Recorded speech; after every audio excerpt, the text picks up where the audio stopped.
Good evening. Welcome to the May 18th Historic Preservation Commission meeting for the City of Glendale. May I have roll call, please? Commissioner Cargnati? Present. Commissioner Morgan? Here. Commissioner Shire? Here. Commissioner Vartanian? Here. Chair Vidor? Here. The agenda for this meeting was posted on or before Monday, May 15th, 2017, on the bulletin board outside of City Hall. And I would like to just say that we are convening the meeting this month in honor of Historic Preservation Month, which is May. So congratulations to all of us, from the Secretary of the Interior on down. We have a mandate to preserve our cultural and historic resources. So, onward. Approval of the minutes. Anybody have any changes? Corrections? Anything? Okay, do I have a motion to approve? I move. Second. Okay, do we take a roll call on this? Commissioner Cargnati? Yes. Commissioner Morgan? Yes. Commissioner Shire? Yes. Commissioner Vartanian? Yes. Chair Vidor? Yes. Okay, the minutes are approved. Do we have any oral communications? I don't think so. I think every speaker is attached to an agenda item. Sean, apparently. I think Sean messed up. Oh, I turned you're your card. I turned your card okay. late. Go ahead, Okay, thank Mr. Bursell. Thank you, Chairwoman Vidor, and members of the Commission. I'm Sean Bursell, and I'm with the Glendale Historical Society. I just wanted to inform the Commission that the Historical Society will have our 2017 Gala and Benefit on Saturday, June the 24th. It's called An Enchanted Evening at the Bouffler Estate. Please don't ask me to spell Bouffler, because I can't.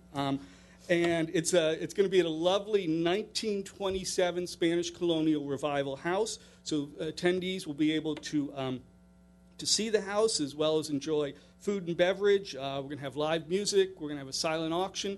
And the net proceeds from the event will go to the Vrej Mardian Preservation Fund, as well as the TGHS endowment at the Community Foundation of the Verdugos. And we're also giving out 2 preservation awards this year at that event. And the first is going to go to the Alex 90 for their effort to restore the spire at the historic Alex Theater.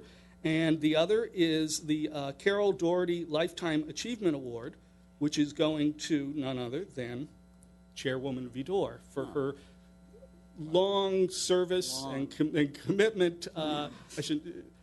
Her dedicated service, I should say, and commitment. You were going to say, I should be committed. No, never would say that. To the cause of historic preservation in Glendale, and of course we'll get more into that at that event, but I wanted to let you all know that, and we're going to put tickets on sale very shortly, and they're going to be $150 for non-members, $125 for members, and you can purchase them at the Glendale Historical Society's website in the near future. Thank you. Thank you very much. Congratulations to our chair. Thank you. Wonderful. Thank you. I'll have to dress up. Pressure. Anyway, thank you very much, and very much appreciated. Okay, so let's go on to comments from commissioners. Any comments? Unfortunately. Oh, okay. I just want to mention, and I know several of us actually attended the CPF conference. Mm-hmm. I got to attend 3 or 4 excellent sessions, which I want to thank the city for sending us. And I always say, if you learn one new thing, it was productive. I learned a lot of new things. So, cool. That's it. Thank you very much. I attended too, and a lot of talk on my day about the effects of gentrification and exclusionary gentrification and then inclusionary gentrification and all kinds of things. That seemed to be a very big topic. And also Wayne Donaldson, who advises the Secretary of the Interior, was there talking a little bit about the challenges they face in Washington now with the Antiquities Act and a bunch of things, and it was really interesting to hear him. So all in all, it was an interesting day. Okay. So the next thing will be old business. We have none. Going right on to new business, we have 1524 Majestic Way. Thank you, Oh, Chair. before Deepika begins, I want to introduce Deepika, who's making her debut in front of the commission tonight. Deepika Dhaliwal is a student in the USC Heritage Conservation Program. She's joined us as a preservation assistant. So she's going to be a great help in the work that I'm doing and we're all doing, and she's going to also be working with you on the commission. She's written both of the staff reports that you're reviewing tonight, and we'll be making those presentations. She's got a history background. She has a UCLA undergraduate degree in history and is a real asset. Even though she's just started, is really helping out. So welcome to Deepika. Welcome. Welcome. Pleasure to have you with us. And go Bruins. Yeah. Forget the Okay, USC part. everybody, calm down. Okay, 1524. Okay, thank you, Chair Bedore and Commissioners. Tonight we are considering a Glendale Register nomination and Mills Act application for 1524 Majestic Way. 1524 Majestic Way is a single-family residence located in the Greenbrier neighborhood in the northern portion of Glendale, as seen on this map. Built in 1937, this house is an eclectic variation of the Monterey Revival style. It also features elements of the Hollywood Regency style and colonial revival elements as well. So to give a brief history on the house, the first known occupant was Mr. Max Freeman. Mr. Freeman ran a local seafood company with his brother and was involved in the construction of the house. He lived in the house with his wife Grace until 1944, when he sold the property to Frank Taylor. Mr. Frank Taylor owned a car dealership in Los Angeles and used television commercials to market his dealership, a number of which were successful. Mr. Taylor sold the house in 1968 to Nat and Doris Boyer. Mrs. Boyer lived in the house until 2013 when she passed, and the current owners bought the house in 2014. As mentioned before, 1524 Majestic Way is a unique interpretation of the Monterey Revival style. The house retains a number of its character-defining features as seen at the facade, with its overall two-story form, a hipped roof, a large second-story balcony, divided light and single light windows, and the exterior is clad in stucco. The right side of the porch and balcony are enclosed as seen in this picture, and features a wood trim that continues the appearance of the balcony railing. Although this seems like an addition, a site visit and investigation revealed that these features are actually original. The house also integrates elements of the Hollywood Regency style, such as the attenuated columns and accent windows. The windows are also set within simple surrounds, showing the colonial revival influence. And there is also an original flagstone paving that is present at the facade and also at the rear of the property. And so there's also a veranda that runs along the length of the house at the rear that appears to be original. It's supported with simple posts that are very similar to those found at the facade, creating a covered porched area. And just outside the veranda is an outdoor sitting area paved with the same flagstone material that you've seen at the facade. There's also an existing breezeway at the southwest corner that links the house to the garage and also provides access to the rear elevation.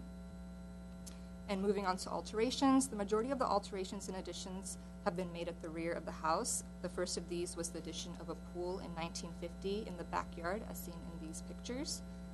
And the next major addition is a one-story, 5-room pool house constructed in the backyard. It is clad with stucco, has a side gabled roof, and an overall square plan. This pool house is clearly set apart from the main house as a secondary feature due to its placement on the far southeast corner of the lot and its simple architecture. It is not visible at all from the context of the front facade. Other alterations include a non-original aluminum door and a carport added at an unknown date. In 1958, the dining room was also enlarged towards the backyard, and the original French doors were replaced with aluminum sliding doors. The current owners replaced the aluminum doors with French doors of an appropriate design, as seen in this picture. And there is also a kitchen window at the facade that is present at the junction of the 2-story and 1-story volumes that has a very unusual placement and is likely an undocumented alteration. The current owners replaced the non-original operable sash with an external muntin grid based on a similar window. And then moving on to the criterion, the application suggests the house might possibly be associated with historic events simply due to its architecture. However, staff does not believe architecture alone constitutes a strong enough reason to meet this criteria. And then for criterion 2, the application also suggests the property might be significant for its association with Frank Taylor. Although Mr. Taylor operated a successful car dealership and received some recognition for his commercials, no information in the application suggests he was a pioneer in the television marketing industry or the automobile industry. Since there's not enough information to evaluate Mr. Taylor in the broader context of history, staff does not believe the property meets criterion 2. And the property is a unique architectural specimen in the context of Glendale's overall residential development. It retains its character-defining features of the Monterey Revival style while also incorporating features of the Hollywood Regency style and the Colonial Revival style as well. It stands apart from other period revival houses of the 1920s and 30s, and staff believes the property meets criterion 3 for these reasons as an eclectic interpretation of the Monterey Revival style. Staff recommendations include the replacement of the non-original aluminum garage door with one of a more appropriate design, and the Commission might also consider the possible removal of the non-original carport as a condition. And that concludes my report, and I'm here if you guys have any questions. Thank you. Any questions? Thank you. Okay. I think then we will open up the public hearing. Brad Nelson, you may come up.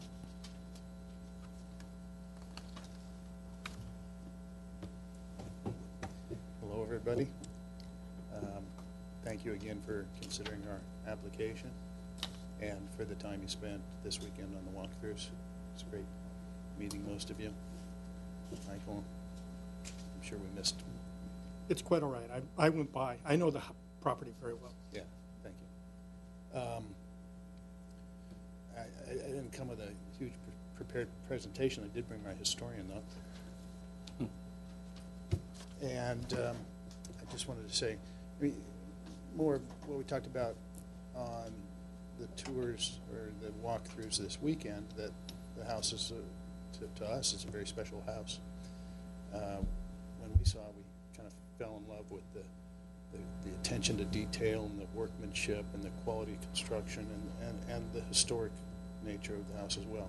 The age and the fact that it was so well preserved for having been there almost 80 years. And all the little details that we enjoy. In the process of remodeling, we tried to maintain the integrity of the house. Some people were suggesting, well, we could push the kitchen out into the breezeway.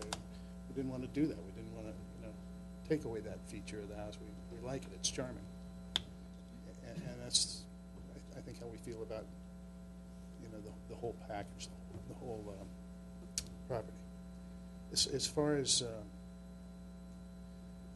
the carport, been thinking about it, and I think the more I think about it, the more I think it could be original, because the hardscape in the backyard backs right up against the existing wall. See how they could have done that had they not had the wall to work with. I think we feel it's the original hardscape, therefore, but I think that's the only issue I have with the report, the staff report that was prepared, and the fact that we can't determine Monterey or Hollywood Regency. That I think that's one of the charms of the house. It's unique. So that's all I have to say. I mean, do you have any questions? Questions? No? Well, I can, just one thing. Comment? I used to walk past there. When Verde used to go all the way through, there is a house You did? that's on, it used to go all the way through, and we would come up, a Princess, through there, and since at least the 60s, that carport has been there. So Thank you. That's the shortest street in Glendale, right? it is, and it was really cool when you go from Princess to Majestic. So. That's interesting to hear. Thank you. I don't think we realized you ever walked anywhere. On You're always on, bicycling, yeah. on this one, I walked everywhere. If you come up Royal Boulevard, you don't ride your bike. Too hilly.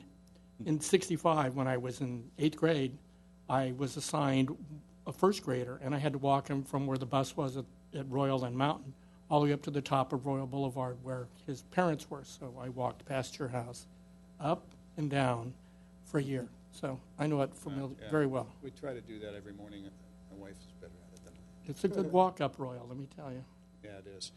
Yeah, one other interesting thing I found recently was a map of mid-30s of Glendale. It was all of LA, but it showed Glendale. It showed Royal ending either a Majestic or at the end of Imperial. Mhm. But it ended right there. Thought that was kind of interesting. We were kind of the end of the line. So, Okay, thank you very much. thank you, Arlene. Charles Fisher. Yes, good evening, Charlie Fisher, 140 South Avenue 57, Highland Park, California.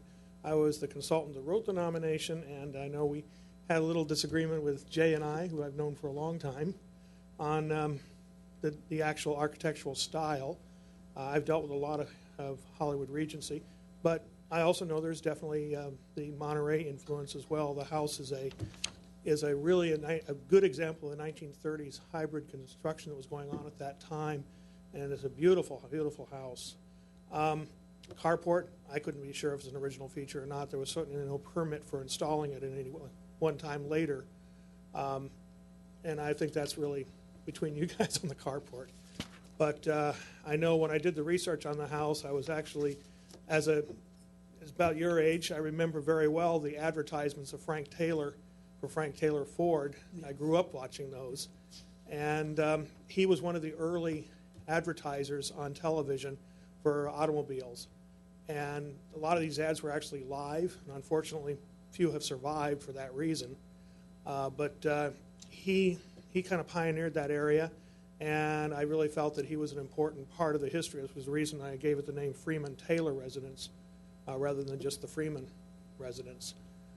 But at least you feel, and I agree, that it qualifies architecturally, and that's all it takes.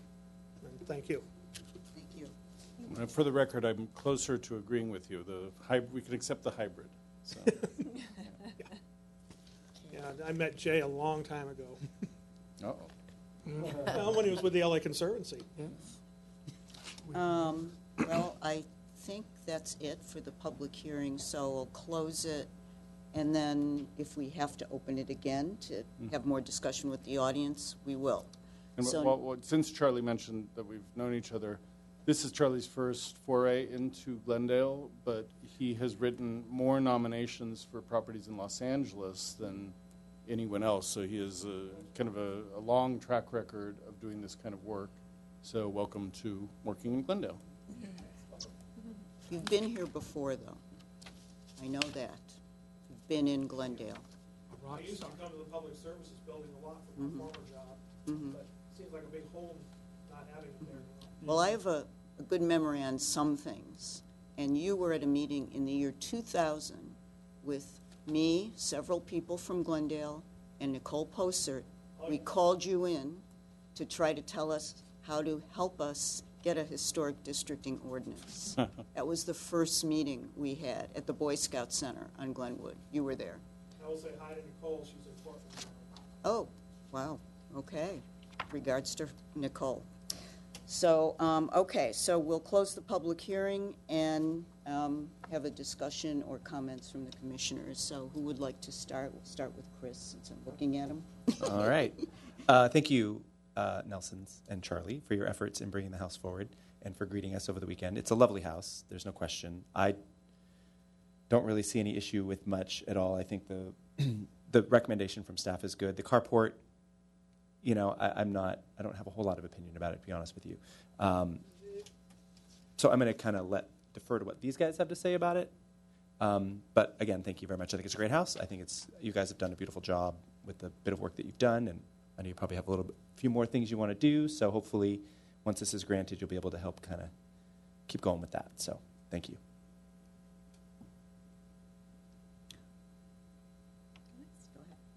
Well, thank you again for bringing this before us.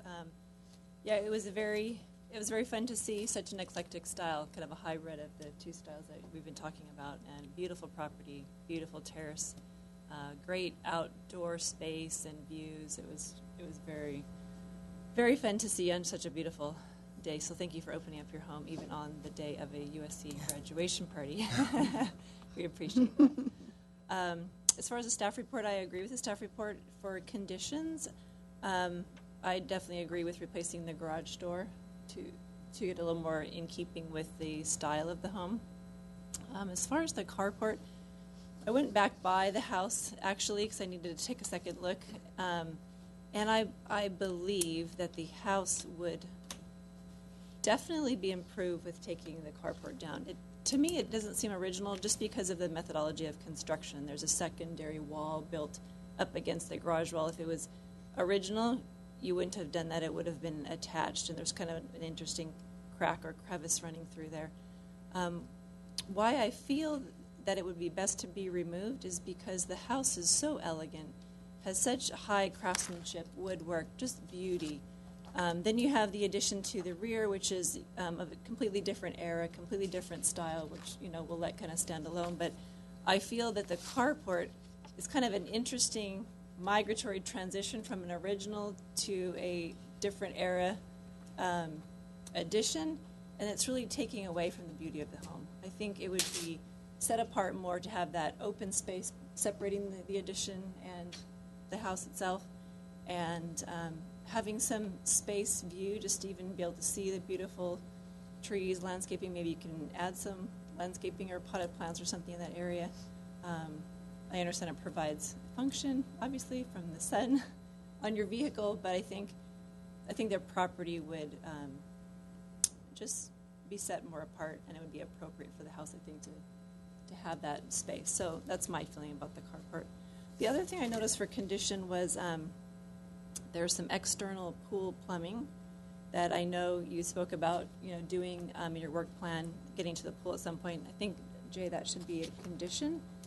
To at least make sure at some point the external plumbing to the pool that's running across the terrace patio, which is kind of a trip hazard, that it actually is fixed, remedied. Right, and That that's the kind of condition that's hard to impose as a condition in the contract, but we would certainly do that as part of our design review for the work at the back. Okay. We would pretty much always, we even have some regulations about screening pool equipments for sound attenuation and other things. So that was my other comment, but yeah, beautiful home. It'll be in the record. Unfortunately, I wasn't able to. Oh, you were there. Okay. On Saturday, Do you want to talk? but I want to talk, of course. I do remember the house very well because across the street, one of my best friend's maternal grandparents lived there, so we knew the house very well. And as far as the carport goes, it was a place that when Verde went all the way, it didn't go all the way through, but when it led into a vacant lot, we walked through there, like I said, and it was a great place as a kid to hide from other people when you were coming up to Majestic. So either way, it was there in the late 50s and through the 60s, so if it came in when they built the pool or when they did the pool house, I don't know, but it was definitely there from roughly 58 onward. So I agree with everything staff has to say, and I think the same thing with Commissioner Shire as far as the external pool plumbing. If you can remedy that in some way, I think that would be good. I would like to have gone in the backyard, but unfortunately you have a big dog or something, and it's like I was walking around there, and it did a big woof, and I decided I'm not going in there. So, Real sweetheart, though. but everything else the commissioners have said I agree with, and what the staff has stated also. Including the carport removal? Well, we'll see how it goes. Okay. I can go either way. I'm just keeping track. So I, too, agree that it's a very beautiful property. We don't get a lot of Monterey revivals coming before us. So I'm pleased to see it come forth. I had to do a little additional research because we usually see the Spanish variation, and I was a little unsure I have to say, when I got to the property, it showed much more beautifully than in the photographs. And I particularly like when you just walk through the house and come out on the back veranda, and you have those very fine columns, and it's just sort of a very refined iteration, if I may. So we're agreeing on an eclectic style, and I think that fits your house. And it is very well maintained. I do have a question, Jay, because is that colored flagstone, and maybe Commissioner Morgan, in all the photos I look at of homes in the area when they were being built, you typically would just have the little stone, the flat stones. What do we call them? Like little flat pavers or like little pieces of flagstone. Yeah, flags. In all the old photos I look at, coming up to the homes, you typically just see the little flagstone pavers, and you can still see a lot of homes in the neighborhood that have just that. Even for some of our larger homes, be they on Cortez or on Mountain around Nibley Park, when I look at homes from the era, or at least when they were being built out in that era, that's what I usually see. So I don't know, the flagstone, the colored flagstone is beautiful, but can we ascribe it to when the house was built, or could it possibly be part of, because I was just hearing the owner say, the way the stone abuts that addition, the carport structure, could it possibly be more contemporary to when? That was my first guess looking at it, but when we visited the house, it's consistently deployed all around the house, including in areas where you have walls coming down, like especially at the front porch area. It looks pretty integrated into the design, but I do associate that look. This is more colorful than I've ever seen, but that kind of look I do kind of push back a decade and a half in some cases. Things like that, sometimes we just live with the mystery. If you wanted to open up the hearing to see if in Charlie's experience this is something associated with the style, you might learn something there. But I became comfortable that it looked to me like it was probably original, just based on the way it interfaced with some of the other parts of the house. I didn't look at that area near the carport, though, so I'm not sure how that works. Okay. It would certainly be an alteration that I would say under the Secretary's standards, we could say it's acquired significance in its own right as kind of a design feature of an unknown date, if it's not original, that adds to the character of the property. So you could comfortably designate even if we're not sure. But. Yeah, and I wasn't really going down the path of it being an issue. I was just sort of thinking about trying to back into a date for the carport. Mm-hmm. But I think I would agree that the carport, because of the way it is built, as Commissioner Shire said, it is a separate wall abutting the wall of the garage, and that just seems like an awkward way to do that construction. I think also at the time, having a garage was already a big deal, and having what appears to be a two-car garage, although the owner suggested that you probably could barely get one car in there, and I didn't get to see it, that even having a garage or having one car at the time, you probably wouldn't go through the effort of building a carport. Maybe they would have just built a larger garage, but I'm kind of speculating right now. So I will leave it at that and let Chair Vidor Finish it off. finish it off. So if either of you want to speak again, we can open up the public hearing on that issue or anything else. And I'm on the fence, and now I really have knots in my stomach because I know I have a very enthusiastic group here. But for me, yes, it is a lovely house, and it was a pleasure to see it. I felt that I kept coming back to the definition of criterion 3, and I went through the report and I couldn't find my way to seeing it meeting criterion 3 because I feel that there are many parts to the house that are unique, distinctive. Certainly the eclectic Monterey balcony with the columned supports and the Regency, Hollywood Regency stylings, and some of the other things that we talked about, I think colonial, American colonial.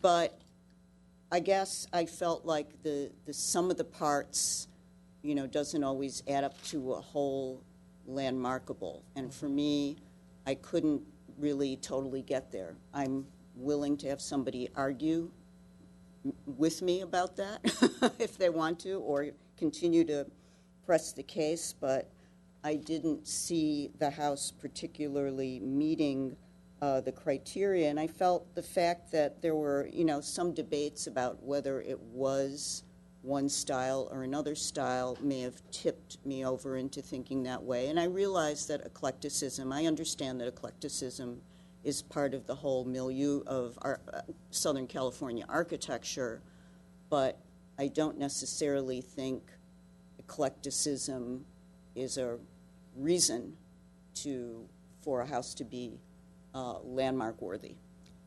And I feel in this case that, yes, it's a beautiful house, and I've been down this road with a few other houses where I couldn't quite get there, that, ended up being landmarked because they just didn't rise up to that level, and that's what I'm struggling with here.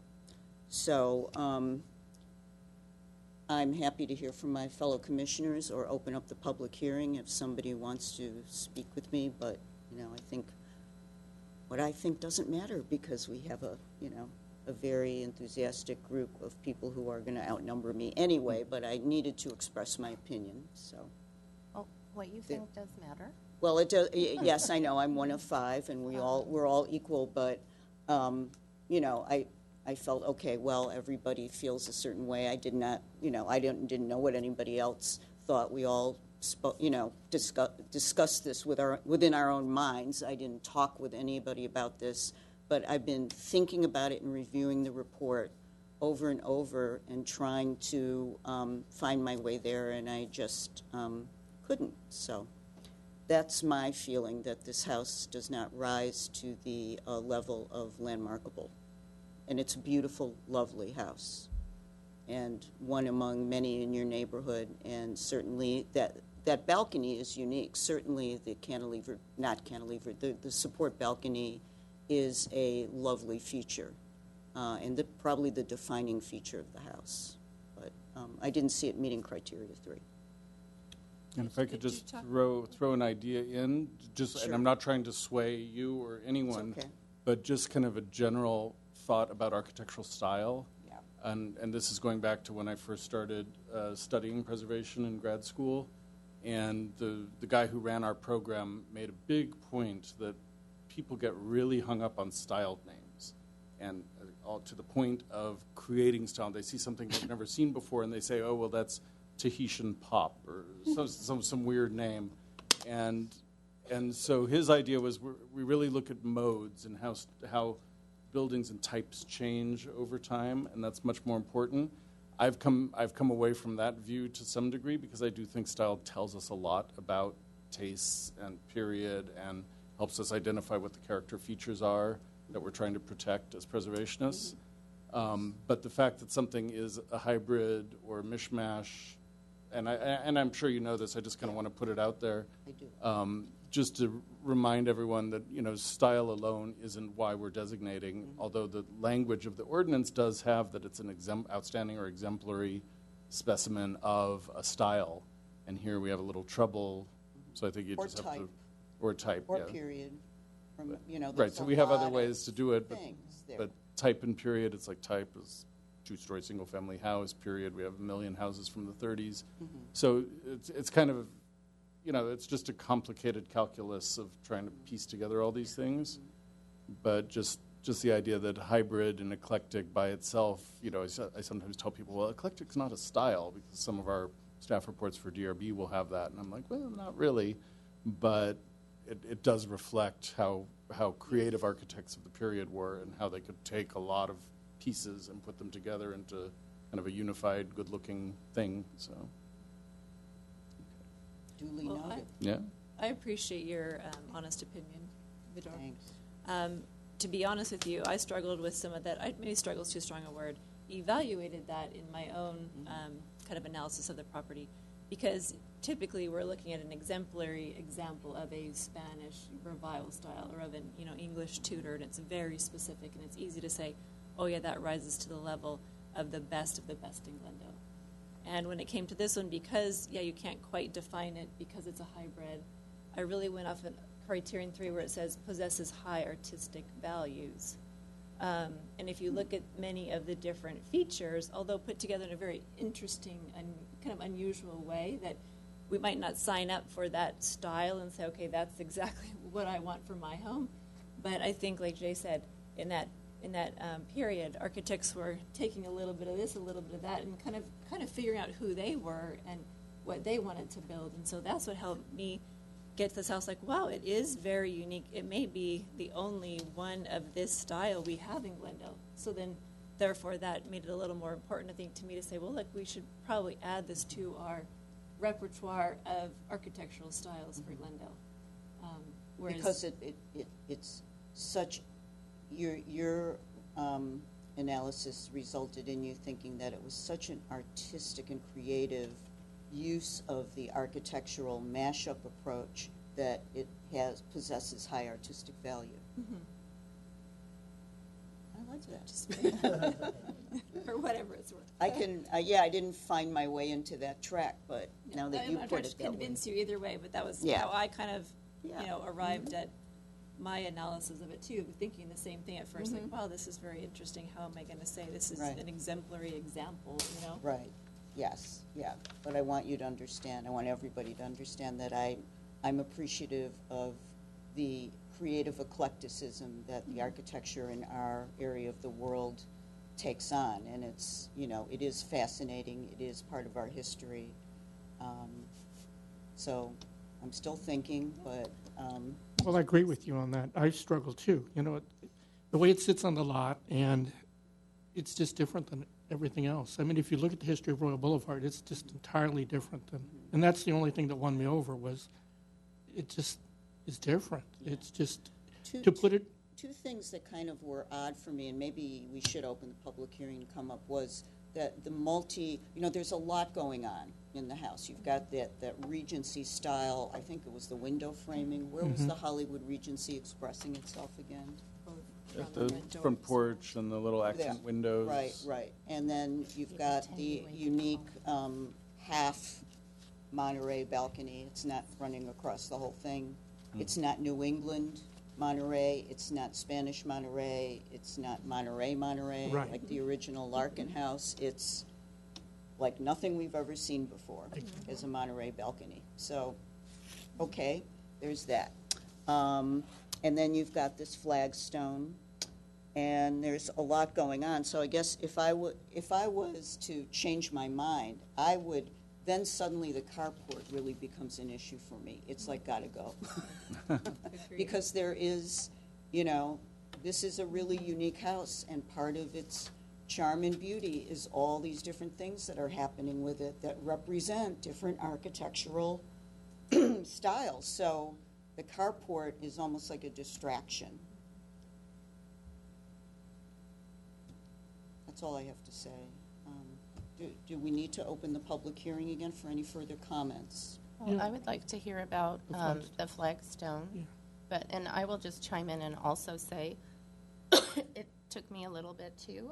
I also was struggling, again, struggle being sort of a strong word, but having thoughts about does it rise to what we generally expect for criterion 3.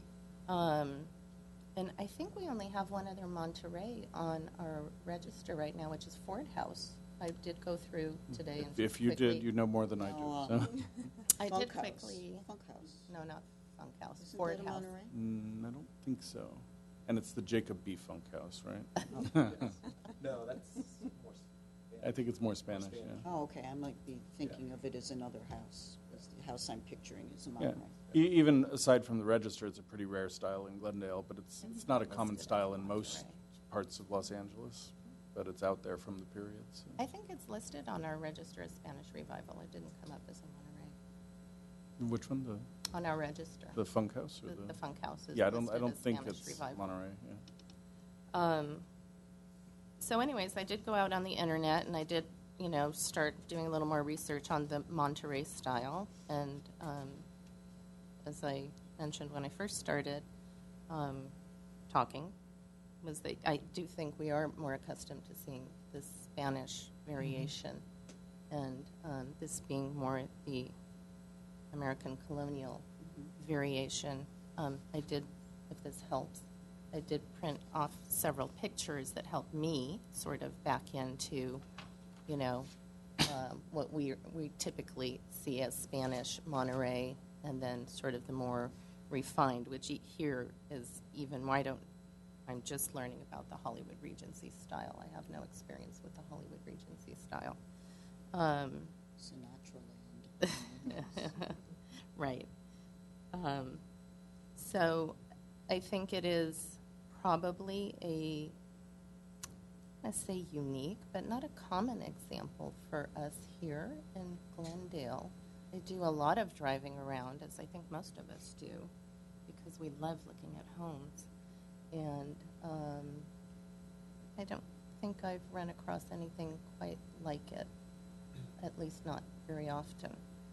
So I would still like to learn about the colored flagstone, if we could open the public hearing and invite if my colleagues are interested. Yes. Mm-hmm. Yep. Okay, can someone come up and comment about that? We'll open the public hearing.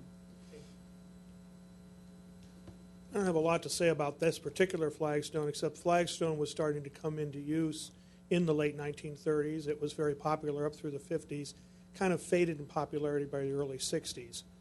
So it fits within the time frame. When I looked at it, I assumed it was an original feature, and I was parting. I had just finished a nomination in Los Angeles on a Paul Williams house out in the valley, the Craig residence, which has a pool in the back, which was part of the original design, and it had similar flagstone in the back. I think Paul Williams is another interesting example. I assume everybody here is familiar with him.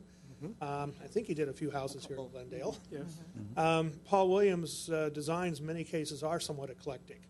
He took the various elements that were popular at the time, listened a lot to his clients, and he came up with designs that the client really wanted, and they weren't necessarily one particular architectural style. In many cases they were, but in some cases they weren't. The Craig residence is done in a hacienda layout, but it has aspects from different styles that have played into it. And it was interesting because nobody even knew that was a Paul Williams house when we first looked at it. They thought it was one done by Cliff May because he did a lanai on it in 1947. It was one where the lot had been split up and split up and split up through different subdivisions. I went back, found the original permit, and it was a Paul R. Williams in 1939. And it was, in fact, written up at that in 1940s. But once we knew it was a Williams, we could find the write-up on it. But again, this was typical of Williams, especially during that period, and a lot of the other architects, where they tended to take a little from this style and a little from that style and bring up this design that was really typical Southern California. And I would say that the flagstone in this place probably is an original feature. The color may be a little unusual, but it was definitely of the era. Thank you. So do we need to review the Mills Act issues? Yeah, what we do is we kind of go back through the conditions that I've heard, and then someone can make a motion based on accepting all or some of those conditions. Sorry, in terms of work, I don't know if anybody else noticed, but it appears that there might be some, and I don't know if the owners intend to do any painting, but like at the upper cornice around the gutters. roof line, Mm-hmm. there appears to be some maintenance, like painting work that needs to be done. Looked like it was sort of peeling off. Okay, so By I'll the way, include the that as a vented- possible The vented eaves were very interesting. with the little dovecoats, the Yeah, little with the little triangular. with the little wire Oh, mesh mhm. eaves.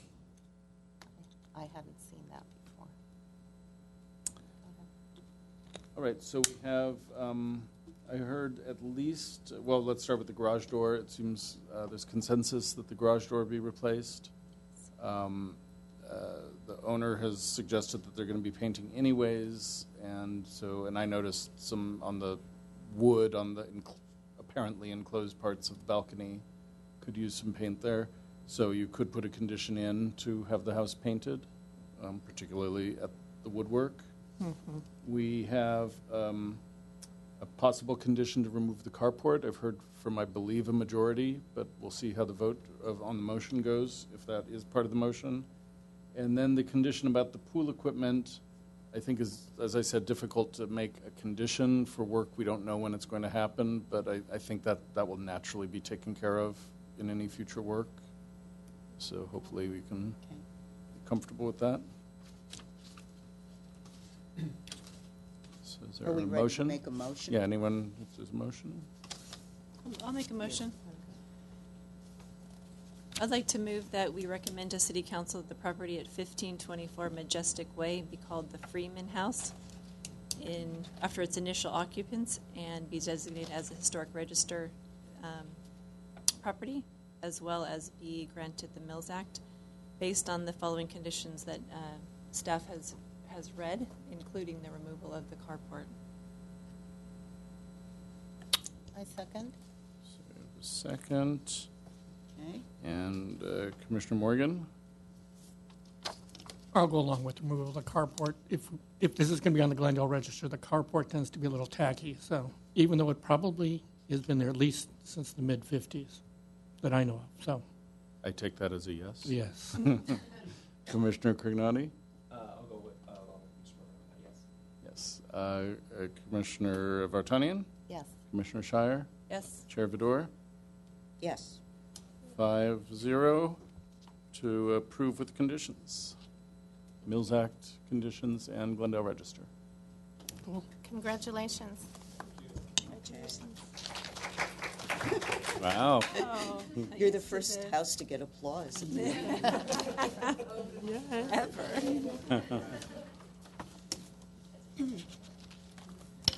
All right, so we go on now to 1235 North Louise. Okay, and Commissioner Crignani has something to say. Well, not much, except that I think it's a great house, but I must recuse myself. I am the next door Can't say neighbor that. to this property, so there we go. Enjoy and have a wild discussion. So Commissioner Crignani will return. I'm going to step out. Okay. So next, we are considering a Glendale Register nomination for 1235 North Louise Street, also known as Casa Verdugo. This is a very interesting house with a great history. Please note that there is no Mills Act application for this property. 1235 North Louise Street is located in the Casa Verdugo neighborhood at the corner of Louise and Randolph Street, as seen on this map. It is a single-family house that was built in 1907 and designed in the Mission Revival style. The house was built for Piedad Yobresol and her family. It originally served as their home, but from 1910 to 1921, Mrs. Sal operated the second location of the Casa Verdugo restaurant on the property. The house operates as just a single-family residence today, but let's take a step back and look at the history of the property associated with Mrs. Sal. Mrs. Sal was born in 1864 in Boyle Heights to a family of early Californios. Upon becoming a single mother, she opened her first restaurant, El Famoso, in downtown Los Angeles in 1895 to support her family. Due to the extension of the Glendale line further north along Brand Boulevard to Mountain Street and the romanticization for Old California popular at the time, Henry Huntington and Leslie Brand planned to open a Spanish restaurant in the Sepulveda Adobe, which would also serve as a stop on the trolley line. They recruited Mrs. Sol to operate the restaurant due to her experience in the food industry. The original Casa Verdugo restaurant opened in 1905 and was instantly a success. Ads and postcards depicted the restaurant and its authentic cuisines, welcoming visitors from all over. The restaurant became an early attraction in Glendale, drawing visitors from both inside and outside Los Angeles, as well as potential developers, investors, and future homeowners. However, in 1910, the Pacific Electric announced they would not renew the Sal's lease.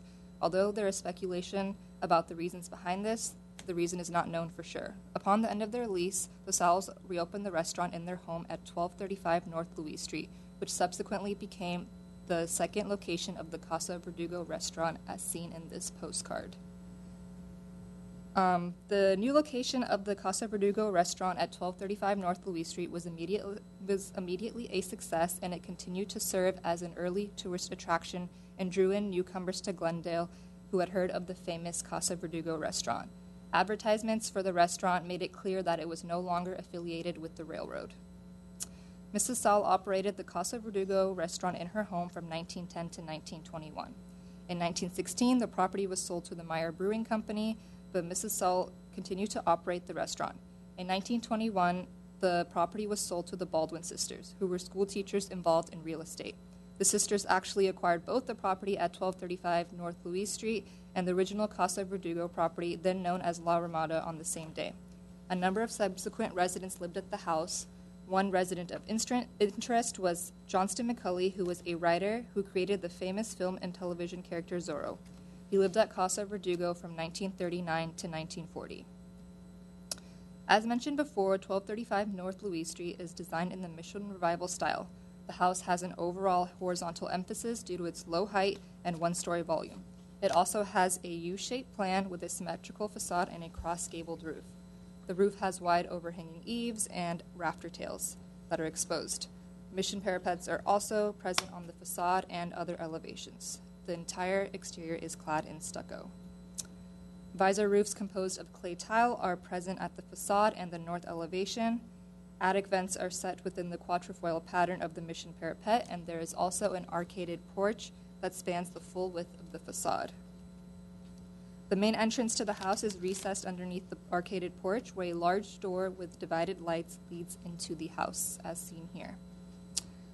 The main entrance also has a wood trellis adjacent to it at the southeast corner, which has since been altered, but it also served as an outdoor dining area for the restaurant, as seen in this postcard. There's a secondary entrance to the house at the north elevation that leads into the kitchen. Similar character-defining features are also seen at this elevation, such as the Mission parapet and the visor roof.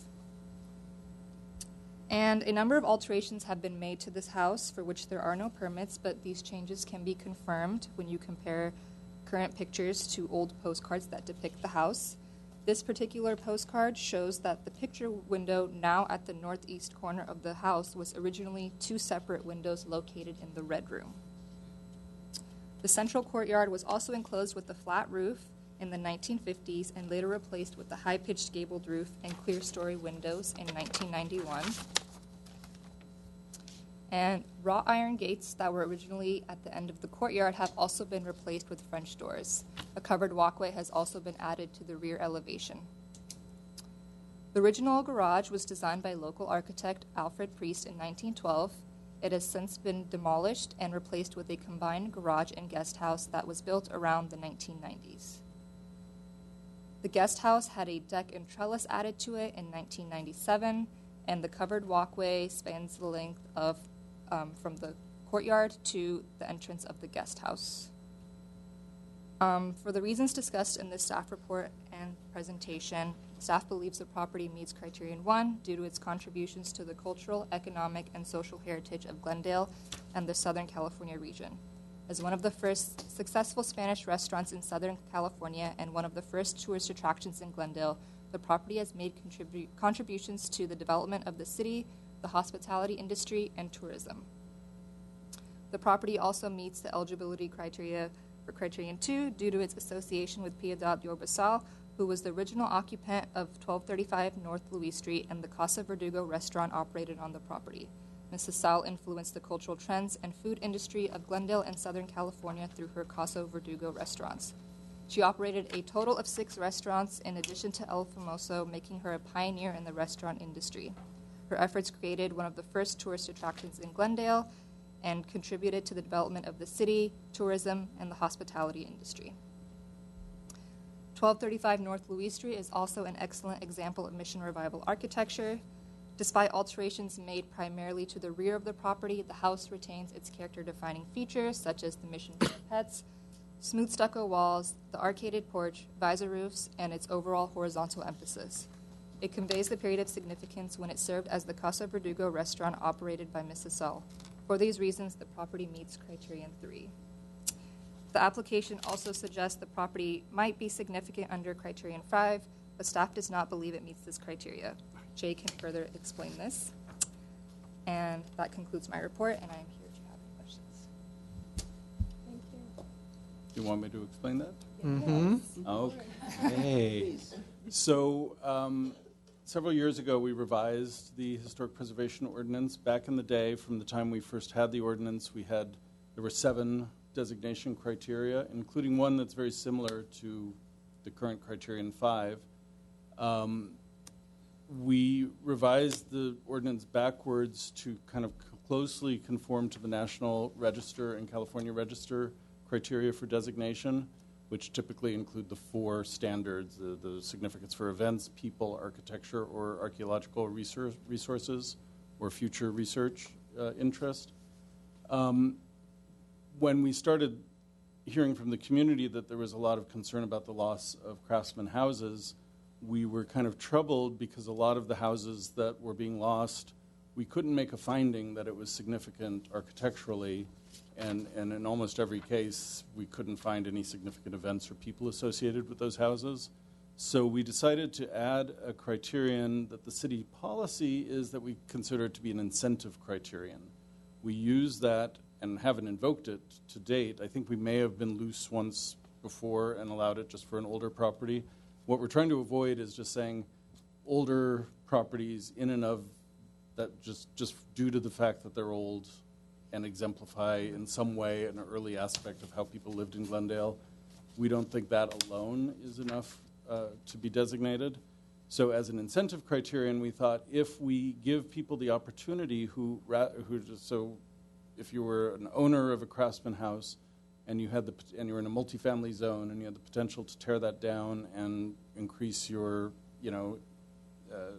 profits from the site by building a multifamily building, we thought there may be some cases where someone would be enticed by the Mills Act and decide to keep the house, possibly develop the rear portion of the house with a single unit or possibly even a duplex, depending on the size of the lot. And so we look at this only as an incentive criterion. We don't want this to be used to reflect just an aged property of some interest. We think if it can't meet any of the other 4 criteria, it really shouldn't be on the register unless we're using that as an incentive. And that's how we presented it to the public, that's how we presented it to the commission at the time, and that's what City Council heard when they approved it. So even if we may have let something by, I have this nagging memory that we allowed one at least to go by in the past under 5. Our policy, we're very firm on the policy of keeping it as an incentive only when we have an affirmative consent from the owner that they want this to be designated so that we can maintain an early, not necessarily craftsman, but an early property of interest. That's that. May I ask a question? Yes, you may. So, and again, I'm going to venture to guess that if we were going to argue for this property exemplifying the early heritage of the city, this would probably be one of the only properties where criterion 1 and criterion 5, notwithstanding it's an incentive opportunity, sort of dovetail in my opinion. But is it written, I'm just asking, is it written in the ordinance? Do we have it written in that it's specifically an The city incentive? can have policies of how things are implemented. I'd have to talk to the city attorney if they felt it was important to write it into the ordinance. When they reviewed the initial change, that wasn't an issue, and everyone was pretty aware that we were using it as an incentive criterion. We also worked it out with the State Preservation Office, who actually recommended, knowing what our goal was, they recommended that we keep the language as broad as possible. But current preservation practice in most cities is to limit your criteria to something that's closely tailored to the National and California Register standards, and which is what we did with this, except for criterion 5. So all I'm going to say is that I don't know. We'll hear from the public and see how people feel about criterion 5, but I'll just say at the outset, getting 3 being nominated under 3 criterion is already pretty good, but we'll see where we go Who's with that. counting? I understand the point you're making, and thank you for that refresher, so we can talk about it. Thank you. Okay, we'll open the public hearing, and the first speaker is Deb Ann. You should go first. I'm Deb Ann Orphala, and the owner at 1235 North Louise Street, pleasantly known as Casa Verdugo, very affectionately known as Casa Verdugo. I want to back up just for a moment. I looked at 250 homes, and so I agree with, number one, thank you for having me. I appreciate this. I agree with you, Ms. Vartanian. You see a lot of properties, and I looked at 250 homes before we moved to Glendale from my tiny little house that I loved in La Cañada. And when I walked in the door at Casa Verdugo, I instantly fell in love with it. It wasn't for the faint of heart. It was definitely a major medical fixer-upper. And there were postcards on the wall that were copies of postcards, and it was also written in the real estate section by Catherine Yamada. It was formerly known as a famous Mexican restaurant, Casa Verdugo. And when we saw the house, it had wonderful bones. It had beautiful structure. It had the original integrity of the home, except all of the ceilings in the house, all of the wood beams were painted brown, and all of the stucco in the house was actually blown with cottage cheese acoustics to the point where you could not see the corner detail of the molding in any of the 3 main grand foyer, dining room, or living room. And in the dining room, the pocket doors, the wainscoting, and all the walls with the woodwork was painted pumpkin orange. That wasn't quite in my color palette, nor was the cottage cheese acoustic. And when I investigated with painters, they weren't sure if we were going to go down to chicken wire when we removed that cottage cheese acoustics. And that was put in because of the earthquake in 1971, the Sylmar earthquake.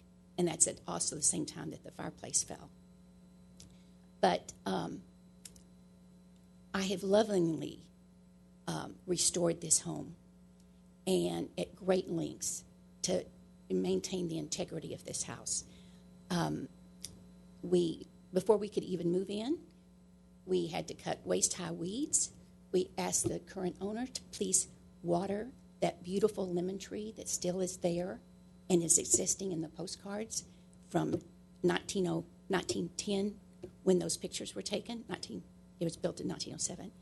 But we asked them to please water that lemon tree, because there was nothing. The owners had killed ivy in the front and the side of the house, and in doing that, they just used an oak tree, and they left the stump in the yard and piled the oak wood against the neighbor's side of the house, and it diseased their hedge. So these people were not really popular when we moved in. And I just want to say, in regard to a postcard that you put up, Topeka, which I meant to bring today, and thank you, Ms. Fedora, for coming on Saturday. I appreciate that. I had my home open from 11 to, and when you said the other house was being viewed until 4, I left it open until 5, hoping others could come and see the house. I know many of you have seen it before and been on the 2009 Casa Verdugo tour for a taste of one time's open, limited to 100 people. It was wonderful. And then the 2013 classic Casa Verdugo tour of the home.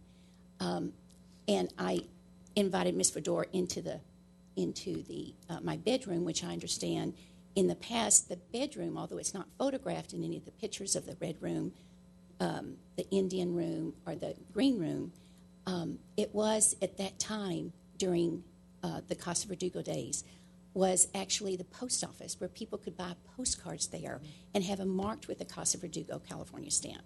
And it just has such rich history. And when I've had many conversations with Catherine Yamada with the Glendale News Press, and she's been really inspirational to me to make sure and maintain, because the garage had never been underpinned and it was in quite a bad state. And I had Miss Yamada come to the house, and we determined that that postcard that you put up on the board that did show the breezeway and the original design of the garage. And the garage during Casa Verdugo days was actually a coach house first, and then it was converted to the kitchen. And that kitchen had 4 vents in the ceiling, north, south, east, and west. And we maintained the integrity of the shape of the garage, the height of the garage, and we made an addition of an office back in 1996, I believe. And that breezeway was existing. It wasn't just thrown up there by me or anyone. That was in existence back when it was at the postcard. We have the documents to prove it. And in 2012, when I remodeled the guest house and I enlarged the deck,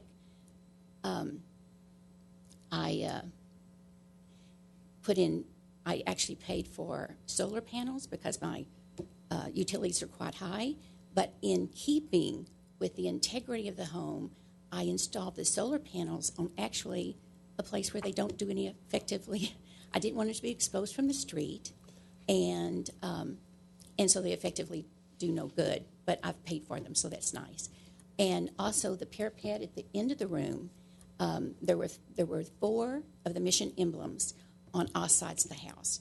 And we thought for a long time to determine what we were going to do to the courtyard that it is today. And we determined that because of the love of the Mission Revival home, we restored that Mission Revival parapet emblem that's at the end of the courtyard, and then went up to the 19-foot cathedral ceilings and added the French windows to the room because the light was totally inefficient in that room. And it was, when we moved in, above the arches in that room, there was a flat acoustical tile ceiling that was just 1.5 feet above the arches. And part of that room was actually divided and covering up 2 of the columns in the room. And they had a step down into the rec room, so to speak, but it should have been spelled W-R-E-C-K. It was just a mess.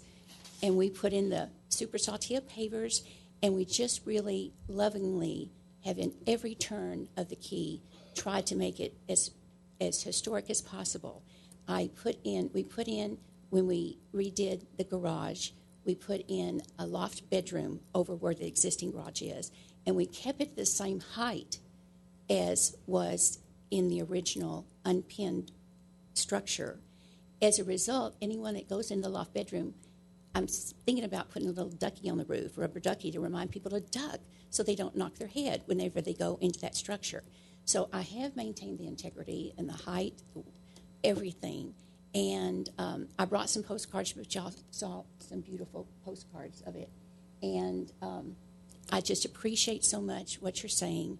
And I feel totally that I feel this house has such historical significance for Glendale.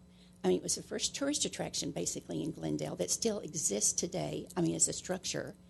And to say that architecturally it doesn't qualify for number 5, I can't even fathom how that could be when it's been around for such a long time and it's been really taken care of. And I'm so happy to have been able to live there for the past 30 and a half years.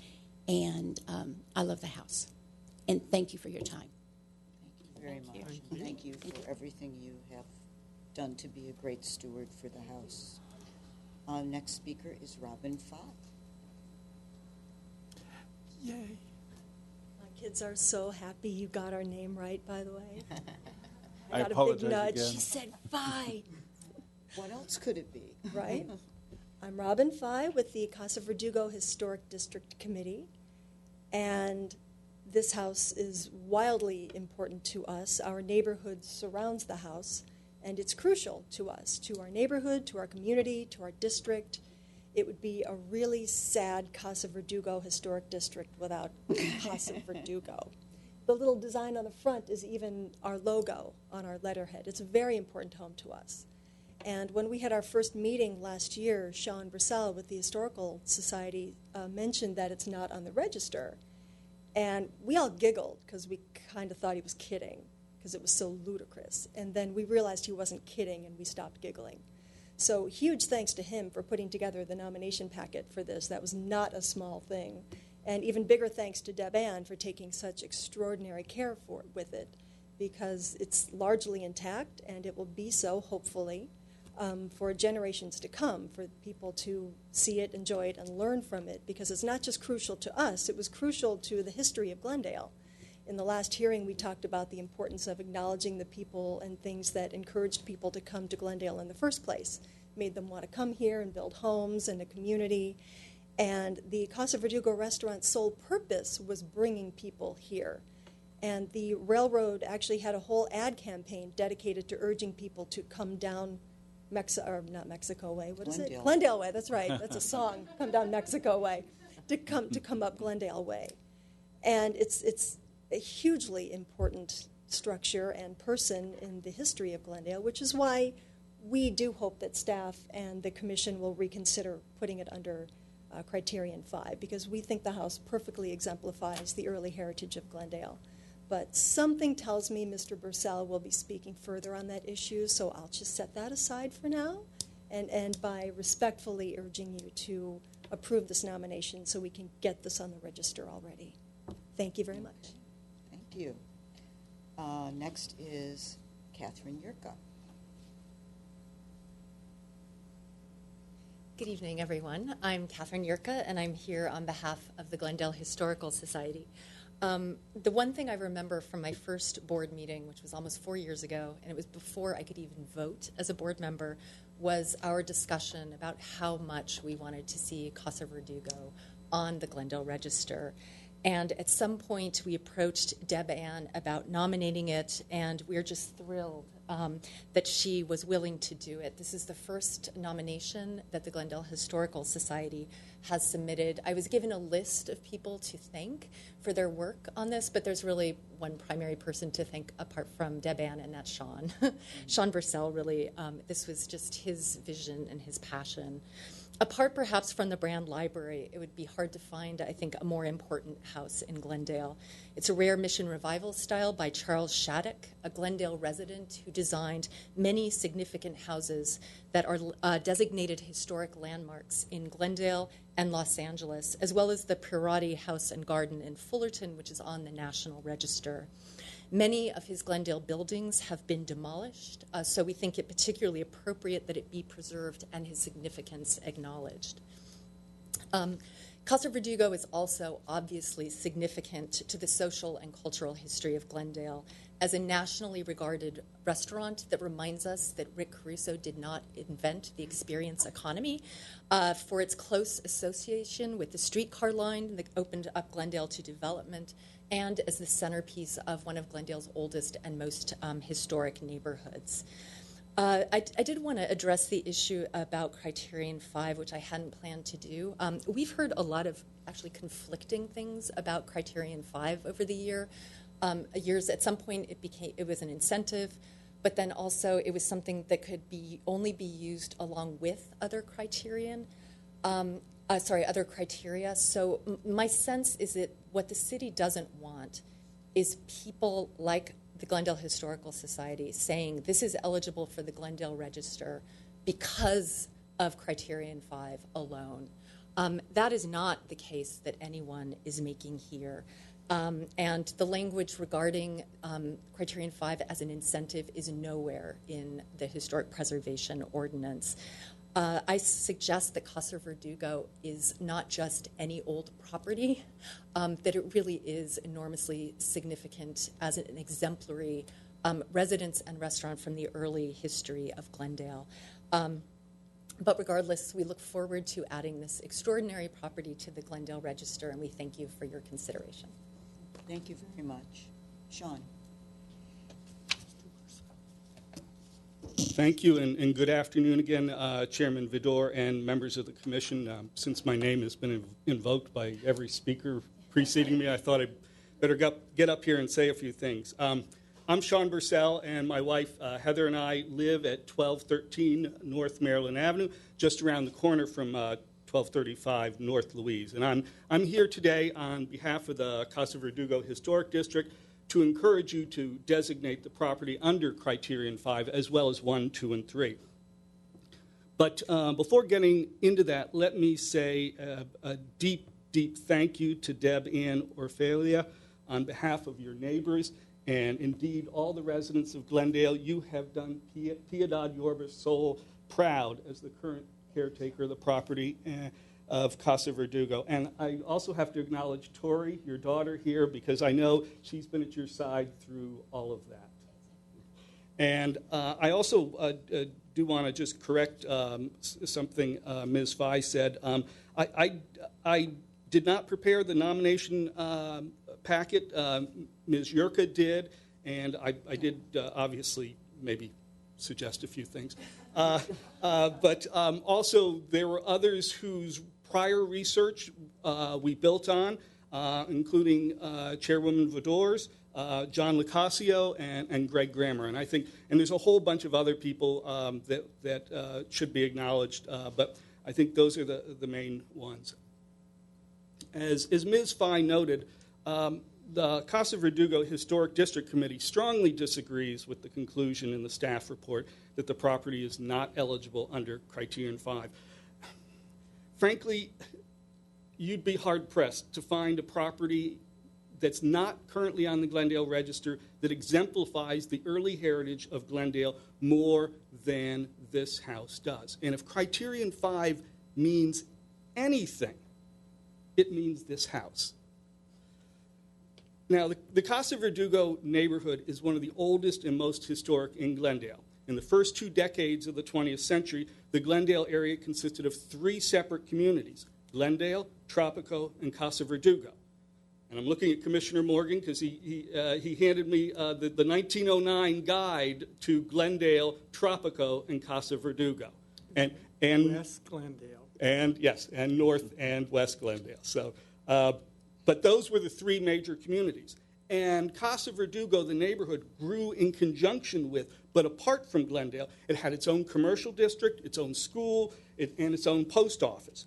And the neighborhood repeatedly resisted attempts to annex it to Glendale, and it retained its separate identity until finally agreeing to be annexed into Glendale in 1926. The people up in Casa Verdugo at that time were an ornery bunch and remain so today. So the Casa Verdugo restaurant, in its first 2 iterations especially, served as a catalyst for the development of the neighborhood and indeed gave the neighborhood its name. And as Ms. Fye noted, this restaurant was designed as a way to get people onto the rail line and up into that area to see the property that the rail line owned up there. And it was wildly successful at that. And people came in over the ensuing years and bought up properties. And not only the original restaurant, but the restaurant at 1235 North Louise that we're talking about today drew them to the neighborhood as well. So our point is that the story of 1235 North Louise is greater than just the story of the restaurant or of Piedad Yorba Sol or of the structure, as important as each of these are. It's the story of how the Casa Verdugo neighborhood and thus Glendale developed, and of the people who flocked to Casa Verdugo to create new lives for themselves and their families. I do want to just address some of the things I've heard. Really, I think we all agree that this house spurred the development of this neighborhood, which was important to the growth of Glendale. There's no doubt about those historic facts. So the only question is whether you should apply Criterion 5 in designating. So staff says, well, it's a limitation, and we shouldn't loosen the standard by applying it to this house. I think you'd strengthen the standard by applying it to this house, because then you could say, somebody comes along and says, well, Criterion 5 applies. We say, well, that was Casa Verdugo. This is an exemplary structure and unique and unusual in its history. I'd also note that we have a great deal of respect for staff, but you get to decide what the ordinance means and what gets designated. It's your decision and council's decision ultimately. And as I say, if Criterion 5 means anything by the plain words of the ordinance, it applies to this house. I also heard, well, 3 is enough. Why do you care? Well, 1 is enough. Why do we designate under 2 different criterion or 3 different criterion? If the criterion applies, then apply it. And we think clearly this Criterion 5 absolutely applies by its plain language, and we encourage you to designate this under Criterion 1, Criterion 2, Criterion 3, and Criterion 5. Thank you. Thank you very much. Oh, you were going to mention a glove. A what? Okay. You want to? Yeah, we Yes. haven't closed the public hearing. Go ahead. Come. No, we haven't. Go ahead. Come. If you have something to say. That the structure of the pergola was not changed by us. The earthquake changed the pergola because there were big columns there, and we made it back to what it was. We added just piers to restore it. And also, the pergola was the setting of a Max Sennett film in 1911 called The Manicure Lady, and it was darling because it was exactly served on the pergola, and it was just adorable film there. And we have it, compliments of Sean Bursell and the Glendale Historical Society. It's wonderful. Thank you. Thank you, Devan. Okay, so we don't have to consider the Mills Act here, so we'll just have comments from the commissioners and make a motion. You want to go first? Well, Yeah, we'll go this way this time. other than correcting a little bit of the history, which I won't do because I know how hard it is to come up with early Glendale history, and it's a lot of interpretation. I wish some of the things had been a little bit less, and to the end of my days, Mr. Brand is not the father of Glendale. He didn't even live in Glendale and died outside of Glendale. But that being said, my only one concern, and I agree with Mr. Bursell and everyone else, it does meet Criteria 1, Criteria 2, Criteria 3, and I do believe if any property in Glendale, this meets Criteria 5 in spite of what the city says. My only concern is a lot of this, they're talking about really the Sepulveda adobe. They're really not talking about, this property, this one. And that's my only concern. I would like it to have some sort of name that kind of indicates that it's not the Sepulveda property. It's not the first Casa Verdugo. I don't know how you would do it, but 2.0. yes, it's something. It's because when you read all of the historical material. PA died. Yeah, no, I mean, but it would be Casa Verdugo. But she had it as a. I forgot what she listed it as, but it was something that was. It was like because she incorporated it, and I don't know, maybe that's what it was. It was Casa Verdugo INC, which I know is kind of not very poetic. But it just, the two of these properties, which are separate properties, kind of run into each other because of the lady, Miss Soul, who ran them both. So other than that, it's just when you're looking at all this stuff, it's like it starts off with one and then it kind of goes back into the other, and then it says, well, because the Sepulveda adobe was really important, and this one is important too. But I don't get the sense that it's important for the reasons it should be important. I mean, it wasn't the reason people first came to Glendale. It may have been the reason why people came to Glendale at a later time, but it isn't. It's a little bit of a walk from the streetcar line if you walk from Brand to it. It's not. You just don't get off the streetcar and then you're right there. But other than that, and I know that's nitpicking, this definitely should have been on the Glendale Register a long time ago. I'm very happy to learn little facts that Casa Verdugo precedes the area itself. Other than that, I'm all for it. Anything that's in it's 1907. You've got me. I mean, in Mission Revival on top of that, I mean, it just speaks of Glendale. You know, the Glendale that I've come to know and love, and go President Taft. Anyway, thank you. Raw. You're So on. I think you're arguing the significance of the restaurant itself. Well, you're arguing the structure, but the significance of the restaurant and what it did for Glendale is what moved. Yes. And, I mean, that was kind of carried over. It I think is. that's what we're really looking at. I'm just trying to interpret and make sure I got it.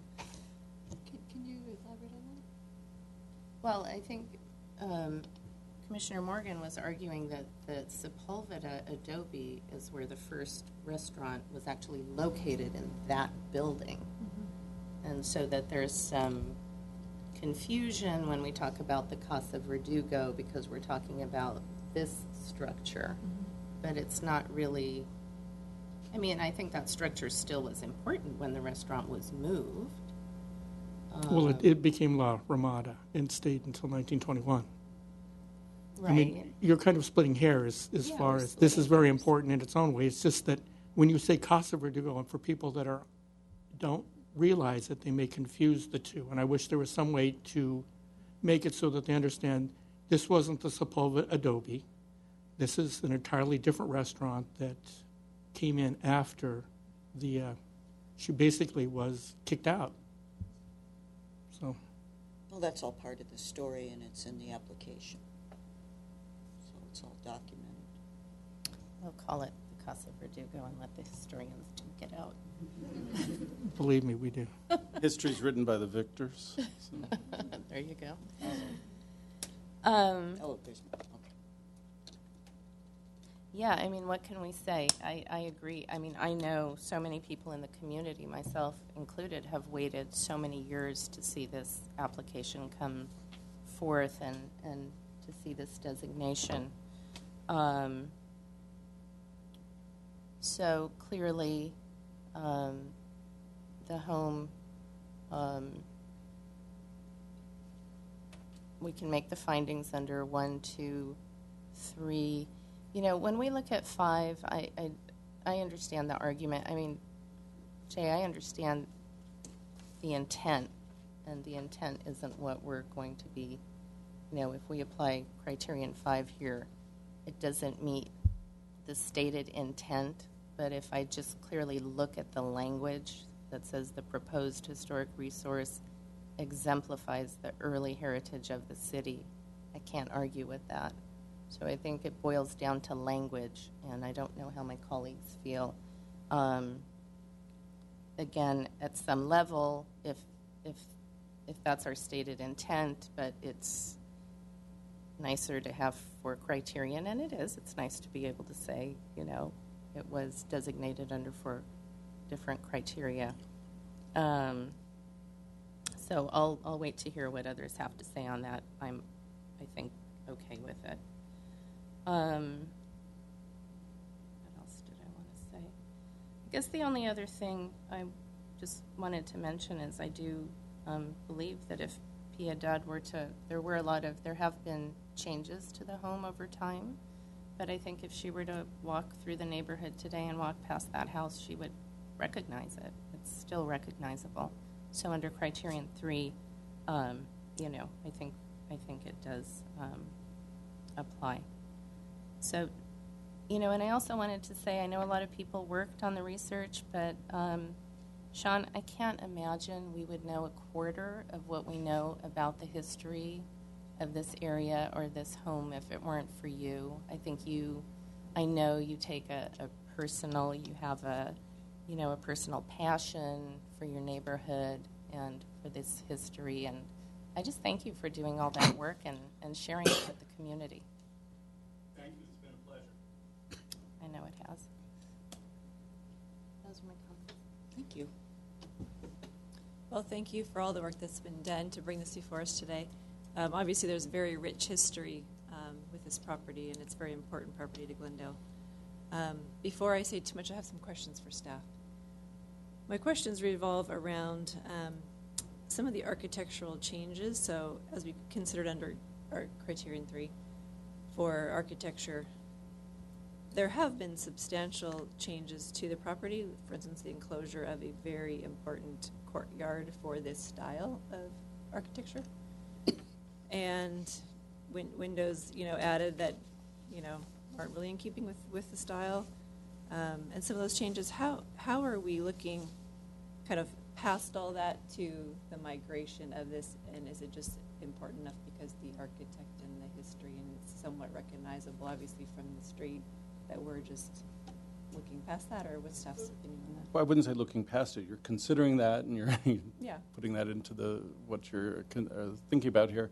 Ultimately, material integrity isn't addressed in our code, in the ordinance, but in preservation practice in general it is, and there are 7 standards of integrity that we assess properties against. In general, there's a view among professionals that when properties are significant for cultural associations or associations with people, that there could be a little more slippage of perfect or as much physical integrity as possible. And one of the key aspects of whether the property still has that in physical integrity is would the original owner, person associated with it, recognize it today. I think in the slide that Deepika had up with the postcard view and the current facades, it's very clear that I think Piedad would recognize it today. She would say, yeah, the trellis on the side has changed, the window's changed, there definitely have been, the carriage house is gone. But I think I feel very comfortable saying that this meets criterion 3 for architecture, even if there's slightly reduced integrity compared to a lot of the properties we see.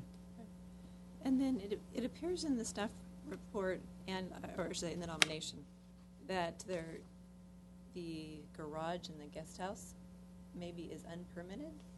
Can you speak to that? Do we just we couldn't find the permit in the record. There are gaps. We couldn't? Yeah, and even though it's relatively recent, we couldn't find it. There are gaps. Our job is not to, police that as a commission, and possibly Ms. Orfalea has permits. I don't know. We haven't actually addressed that. Okay, so maybe she could even submit those, but that's not really an issue for designation ultimately, and it's not uncommon for us to look at properties that have kind of additions in the back or things that weren't permitted. Usually they're earlier than the 1990s. Right, though. that's what threw me off. Like, that's pretty current. We should have records of those if there were permits. So. Yeah. Okay. It's unusual. That's really all. I'd like to hear from staff a little bit more on criterion 5, as far as, that we have literally one sentence of maybe 10 words that's defining that versus kind of maybe say the interpretation or the meaning of that. Just staff is happy to talk about that. Yeah. And no offense to Mrs. Orfela or Fiala and to the Historical Society and everyone who loves this building, I agree that this building exemplifies the early heritage of Glendale. I think that is well addressed in the discussion and how it meets criterion 1 and criterion 2. I don't think anyone reading the information, the great information that's been provided in this nomination, which is one of the best that I've ever seen since I've been here, would question that it certainly makes the case for that. When we developed criterion 5, it was completely and specifically with the concept that we were trying to find a way to extend Mills Act contracts to save properties that otherwise couldn't meet criterion 3 for their architecture. That's how it was presented to the Historic Preservation Commission. It's how it was presented to council. If that's been altered over time, that's nonetheless the exact reason why that criterion was developed. I think it's really important. We heard that the commission decides what criterion is important. That's not really true. Ultimately, that's the council's job. Under the ordinance, a property need meet only one criterion.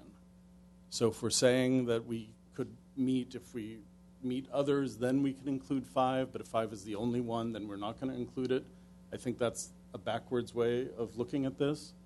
And when we developed this, I specifically, talking to SHPO, thought, any property that's really important for its early history is going to meet 1, 2, or 3, unless it's one of these ones that we're trying to we're trying to open the process to so that we can extend Mills Act benefits and try to save structures that we might be losing otherwise. I can't tell you how to vote, but if you did decide that you wanted to have it designated under Criterion 5, I'd raise it with the city attorney just to make sure that they're comfortable with that. I would also, if with your direction, we could certainly, in the next ordinance revision, talk about changing the language to make it much more clear, and I recognize in hindsight that that would have been a good thing to have done, to specify that this is really an incentive criterion available to owners who are only able to get their property designated under the one criterion. Well, that helps me with that. I support the staff's report, and I could support criterion 1, 2, and 3 with less information known about 5 and needing clarification today. I couldn't support criterion 5 without further research and you checking with the city attorney. Well, thank you, Deb Ann, Sean, Catherine, and the Historic District Committee of Casa Verdugo. It's all been said. You know, this is a highly significant building in Glendale, right up there probably with the 2 Adobes. And, you know, there are probably 3 or 4 residential structures that, you know, really rise to a high level, and this is certainly one of them. As far as the name is concerned, I think that Casa Verdugo is the appropriate name. If, you know, if the place was called the Casa Verdugo Restaurant, you could call it the Casa Verdugo Restaurant House, but it isn't. So because of all the explanations of how this thing evolved from the Sepulveda property to Casa Verdugo, I think we have enough documentation to support the name. The only other thing I have to say is in relationship to the issue we've been discussing, because I have to tell you I'm totally confused by the whole thing. My question is, where are these incentive criteria and all of these things, this very simple sentence, a property must exemplify the early heritage of the city? I mean, that's a very general statement that can be very broad and all-encompassing. So where is it codified that this explanation of an incentive to potentially save properties that really don't rise to the level, where is that explained? Because with just this, I don't see how we cannot consider this. Well, it was reviewed by the commission as well as city council, Okay. explained as an incentive criterion. It is codified at this point, and I do recognize in hindsight that we probably should have figured out how to do this, but there are, for example, with the design review portion of the municipal code, there are policies that are developed. In fact, the commission is able to develop policies that it uses. For example, the naming policy that we have isn't written down in any ordinance. I do have it written down in our kind of commission policies. The place it is codified is in the staff report that was reviewed by city council when they voted to amend the ordinance. Ultimately, we could take whatever language was in that, and it's a few years, so I don't have it in my head, but we could take that language and try to bring it into a revised ordinance in the future. Do you think that using criterion 5 here somehow jeopardizes the intended meaning? I do, and I apologize because, like I said, I think we have kind of let it slip at least once in the past. That was like a mistake. Everything would have to be like a Casa Verdugo level house now to meet criterion 5? Back when we revised the ordinance, we had 7 criteria, one of which was worded very similarly to criterion 5, and that was one of the ones that troubled me the most in terms of being so vague that it actually didn't have any meaning. And when we brought it back, and it was kind of ironic that we're using similar language, but we did that with the advice of SHPO, who understood our goal of trying to find a way to extend. We explored many ways to bring the Mills Act to properties that we couldn't make a strong architecture argument for. And SHPO agreed that this was an appropriate way to do it. And so ultimately, you know, we could go back, try to get that language or develop new language to make it more clear. But part of the way these things are administered is the commission itself can police that. when our ordinance requires only one of the 5 criteria to be met, that implies that someone could just nominate a house under criterion 5, and then you're going to be saying, well, we can't do that. And, so I would try to stop that before it got to the commission. So I agree that making it more clear is probably something we need to do, although ordinance changes are a big deal, and we'd probably wait till we had a few other things. But depending on the commission's discussion right now, I will either take this to the city attorney for further discussion, and we could bring it back at another hearing. We could agendize it and discuss it a little more. Or if the commission believes that criterion 1 through 4 are enough, and certainly being eligible under 3, especially the first 2, basically covers, I think, everything that people are concerned about in terms of exemplifying early heritage, you could give me direction, and I'll memorialize it in our minutes or in my staff notes that the commission believes that criterion 5 should only be used as intended. What is Ardevine listed under? Is it that was before before we had these. It was before we really even had criteria. Okay, really? Oh, I didn't know it was that long ago. Well, anyway, is this criteria 5 meant to be related to, in the survey, all those craftsman houses that got listed as, I can't remember what the... Precisely. It would be a 6L. Okay, whatever that criteria is, it says it doesn't meet markability, but it might get special consideration. Right, that's exactly what it's for. That. It would be for, because there are many, many 6Ls that you and I will look at and say, that's a really sweet little craftsman, very nice, very intact. Yeah. But our survey team cannot make a finding that it meets the threshold for be landmarked, being but 5. Under criterion 5, it could be. Yeah, the goal was to allow 6Ls to be designated. If the owner came to us and said, yes, I get it, I'd like to get the Mills Act and possibly build on the site. And that's great. I mean, I think that, that there was this big exclusionary language, and now there's more encompassing language that allows us to save and preserve these properties that don't quite make it up to the top.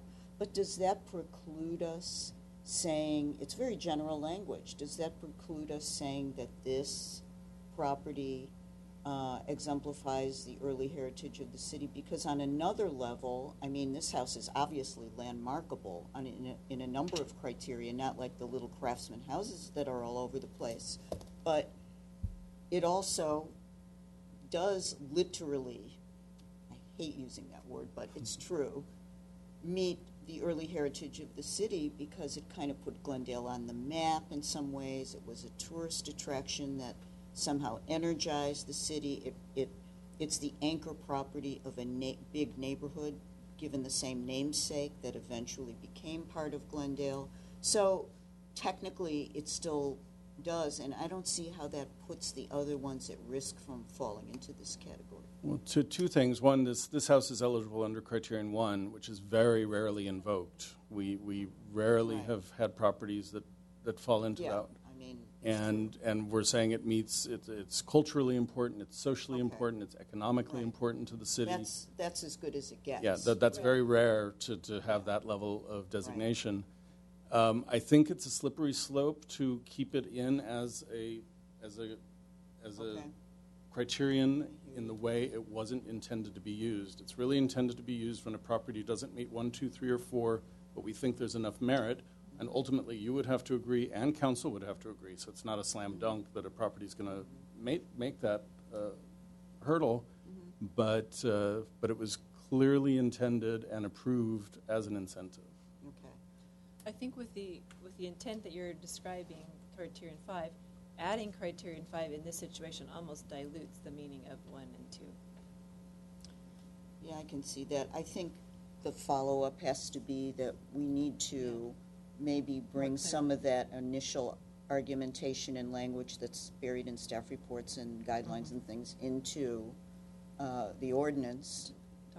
But I can see that it's not destroying anything, and criterion 1 really is the overriding criterion. Yeah, what I could do is agendize the topic because this is kind of off where we are with this designation. Yeah. I can agendize a discussion of criterion 5 for an upcoming hearing.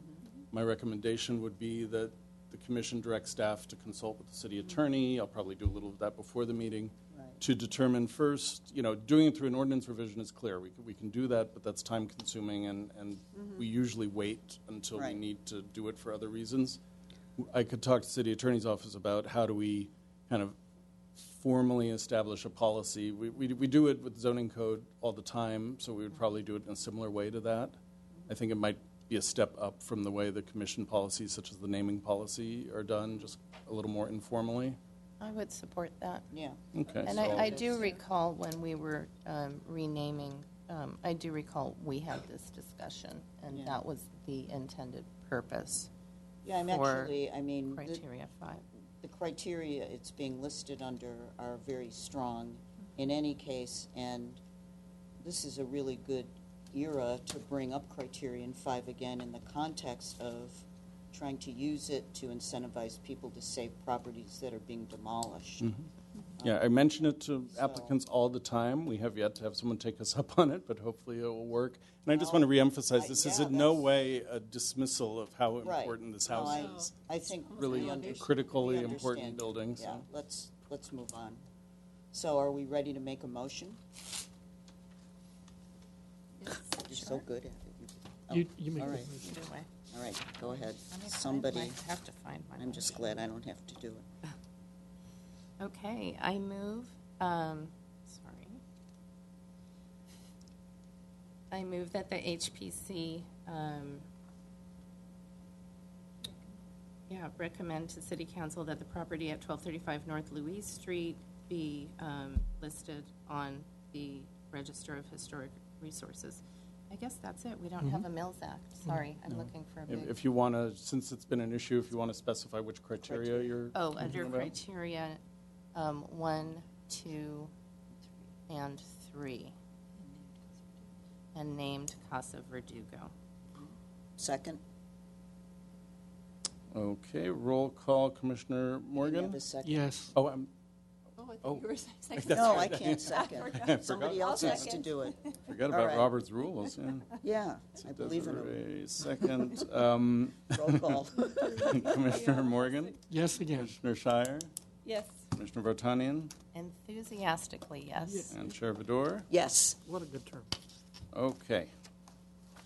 And we'll agendize the topic for hopefully next Great, time. thank you. Congratulations. Congratulations, thank you. All right, Okay, now we have to wait for So Commissioner now- Craignotti to make his way back. Mr. Craignotti will make his way back, and we will go on to item C, review and comment of proposed revision to Title 30 of the GMC regarding design review authority for properties in proposed but undesignated historic districts. I'll sit here for now. I'll just do the slides. Oh, we don't have slides for this one. Okay. I'll come up for the next Okay, one. sounds good. so. Okay. So, this is a discussion item that requires a vote to give staff guidance on how the commission recommends that we proceed in our ongoing discussions, reaching out to members of the community and ultimately to the Planning Commission and City Council relating to a discussion of how do we handle changes proposed for properties in historic districts after they've been nominated and heard for the first time by the commission, but before they're actually designated by City Council. So as the commission knows, that process can take 2 years. It can take 3 years. It's actually been slowing down lately. Hopefully we can speed it up a little bit now. And we've had an issue that came up several years ago that kind of raised the fact that during all of the ordinance discussions and creation for the historic district ordinance, it was never addressed. So the current practice in a historic district that's been designated, that's been nominated, which means the commission has heard the first hearing and you've said, we believe there's enough information in this nomination to move the application forward in the process. So it's already had one public hearing. And the current process is that the Design Review Board retains its design review authority because it is not in a designated historic district. There's concern among members of the community, perhaps shared by members of the commission, and that I certainly understand, that the Design Review Board isn't educated in the same way in terms of historic resources. It's not necessarily part of their kind of bailiwick in their review. And the other issue is that when the Design Review Board reviews work, they're using the citywide design guidelines rather than the historic preservation, the historic district design guidelines. So in recognizing that this was kind of a loophole, it puts some properties in limbo during this period, we went to council 2 years ago, in 2014, and kind of introduced an ordinance change, which council needs to do. We can't just make ordinance changes ourselves. That's part of why this thing with Criterion 5 would be difficult as an ordinance change. So council voted to let us loose and do our outreach, do some research, see what other cities do, and then come back ultimately to council with the opinions of the various people and bodies that we're talking to. And then staff will come up with a recommended option and then propose that to city council. What I did, and to explain why this happened in 2014, and we're talking about it now, is that a lot of stuff changed around that time in terms of our staffing, in terms of my role, and ultimately this was pushed to what we call the back burner, which is huge these days, but getting smaller. And so now that we have 2 historic district nominations on our desk upstairs, we recognize, we need to resolve this. And we want to try to move this forward as quickly as we can, although it's a multi-step process. So bringing it to you today is the first step in the process, partly done because we had a hearing coming up and we thought, let's start this and move it forward. All of the opinions expressed by you tonight and then by anyone else who we're reviewing this with will be brought together in a staff report that kind of lays them all out, and they'll help staff form what we will be recommending to the city council. What I did for the council report, I've reprinted the council report in your staff report verbatim, and we basically gave them the 3 alternatives that seem like the most obvious choices. And you're not limited to those 3, so if any of you have ideas or rejiggerings of the 3 that we have here, we're certainly open and we're ready to hear it, and we'll relay it. So I'll just quickly go over the 3 alternatives. I won't read every pro and con, but they're in the staff report, and we can talk about those if you have questions. The first alternative that we proposed is that after HPC moves a district forward with the process, that HPC become the design review authority for a district. And in some ways that seems like the most straightforward way to do this. One of the goals of the city is to not make applicants jump through this hoop and then jump through that hoop. We try to streamline our process as much as possible. We always tell people in districts, you're never going to go to the design review board, you're just going to go to the Preservation Commission. The downside of alternative 1 is that a district, for whatever reason, may not get designated. And then during that interim period, property owners are held to a different and possibly what could be seen as a higher standard than they would be after either the withdrawal or the denial of the district. So that's definitely a downside. When we raised this with council 3 years ago, and 3, I believe, seated council members today were on council at that point, that was a lively point of discussion. And so I'm hoping you keep that in the back of your head as you're thinking about what's appropriate, because the ultimate decision may not be the simplest decision. And I'll talk about alternative 2, and then we can talk about how those conflict. Alternative 2 would make HPC, advisory, that's right. So the first one, you would be the binding design review authority, which you currently are for historic districts and Glendale Register properties. Alternative 2 makes you an advisory design review body. And what that means is an applicant would come to the commission and say, I would like to do this inside this potential historic district.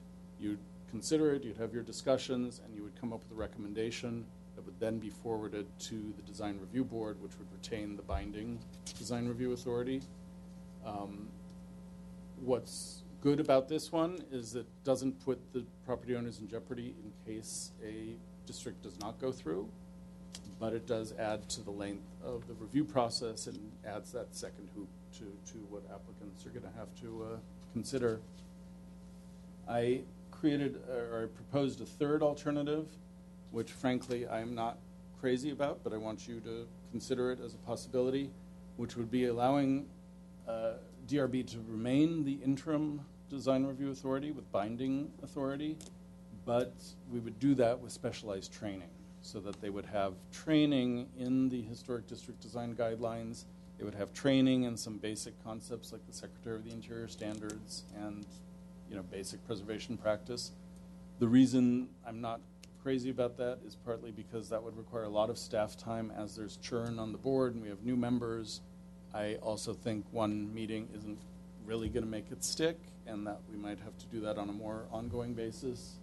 So even though I only have 2 cons on that one, it really wasn't the preferred option for staff. If the commission has other ideas, like I said, I would love to hear those and bring those into the discussion. And then ultimately, if you can identify a preference or preferences, if you see kind of 2 paths, whatever you see is something that we will take to council ultimately. And then as we also meet with other groups, we'll be telling other groups that the commission felt X, Y, or Z was kind of their preferred way to go. So, Can I ask a question? Of course. I forgot my question. We'll go on. Thank you. That was easy. Yeah. Oh, I know my question. My question is there an alternative to have, this is probably a bad one, but 2 groups, the DRB and the HPC together in the same review? That's definitely a possibility. I thought of that the other day. We have had joint meetings of various boards and commissions in the past. The issue there is it's just a little tricky, just the logistics of that. But it could be a way to kind of avoid the double hoop streamlining thing. The question then would be, who still has the authority? Right, Are you advisory and the board's hearing you, and at that same meeting they'll hopefully make a decision? And you also there are 5 people, an uneven number on every board, and so you'd have 10 people. That's interesting because we have had joint meetings, and I wonder, I'll have to check. There's a chance that those are more for kind of information gathering rather than study for voting. sessions, not that's a good point. actual meetings. Yeah. Because the logistics of taking comments and questions from 10 people and then taking a vote. Oh, some say Pasadena has 9 people on their design board, but They do. but How do they do it? How does Well, they have 9. They have 9. No, so. how does Pasadena handle the pending historic district thing? Deepika is going to be doing some research, and in Los Angeles, in the HPOZs, they have something called an interim control ordinance, which my memory, I dealt with those back in the day, and my memory is they were a little draconian, almost moratorium-like, but I'm not sure if that's the case today. We certainly wouldn't want that. We need to keep applications moving forward. We can't stop it for 2 years until we decide what happens with the district. Because it would be really nice to be able to make a decision based on some knowledge of people that are already practicing an interim Right. process. This discussion is going to come back to you once we go through this outreach process. We're going to draft, like I said, there'll be a staff recommendation, there'll be a draft ordinance revision, and that ordinance revision will come back to you. And at that point, and we could also I don't see any reason not to agendize once the research is done, just to give you an informational update on what we've learned. But you will be reviewing formally the draft revision. So. Okay. So do you want us each to go one at a time, saying what we think, or? As you like. Yeah. Okay. That could be helpful. Are we ready to talk about our opinions? Mm-hmm. Okay, who wants to go first? I'll go alternative 1. I think because of the fact that we are schooled in this area, we're a much better design review authority than DRB is. I mean, we've spent a lot of time doing this, so I think we would have the binding authority in its review, and that's the one that I would favor over the other ones. The other ones just tend to look kind of messy. So we tell the DRB what we want in the whole bit, and the DRB can say so.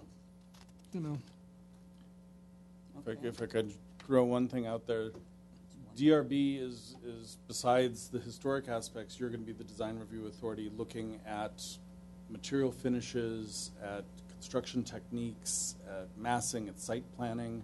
You'll be talking possibly about retaining walls. You'll be talking about things that aren't necessarily always things that you have experience with. I believe that HPC needs to gain that experience and will over time as we get more work applications coming to you. But that would be one thing to remind you. It's more the expertise goes beyond the historic expertise that you all have. I think we got to do some of that with the Masonic Temple. Mm-hmm. Yeah, I would definitely also support alternative number one. Anything could happen. I'd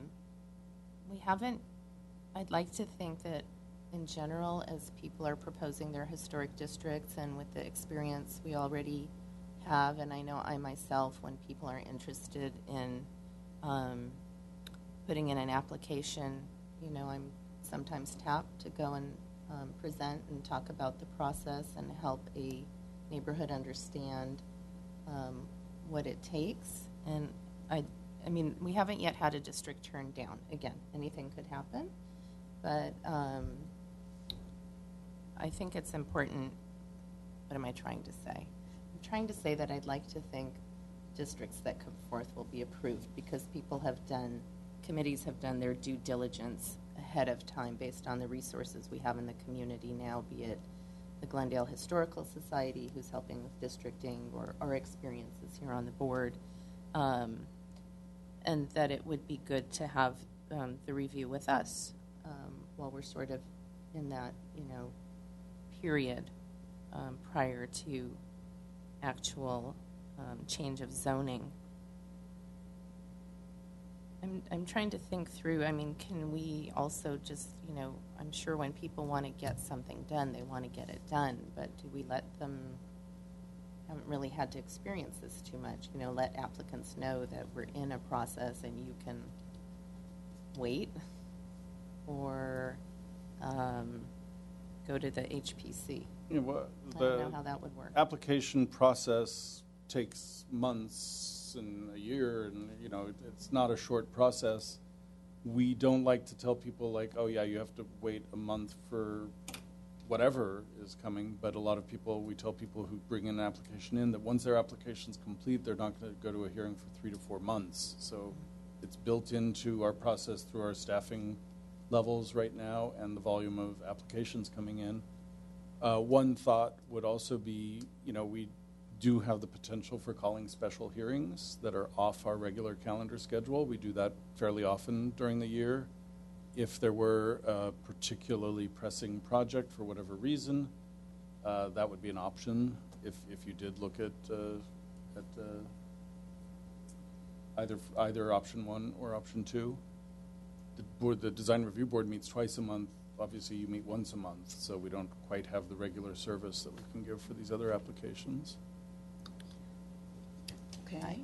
I can just see an uproar in the community as we had a couple of years ago if we have a property in a potential historic district, being brought forth for either demolition or significant changes.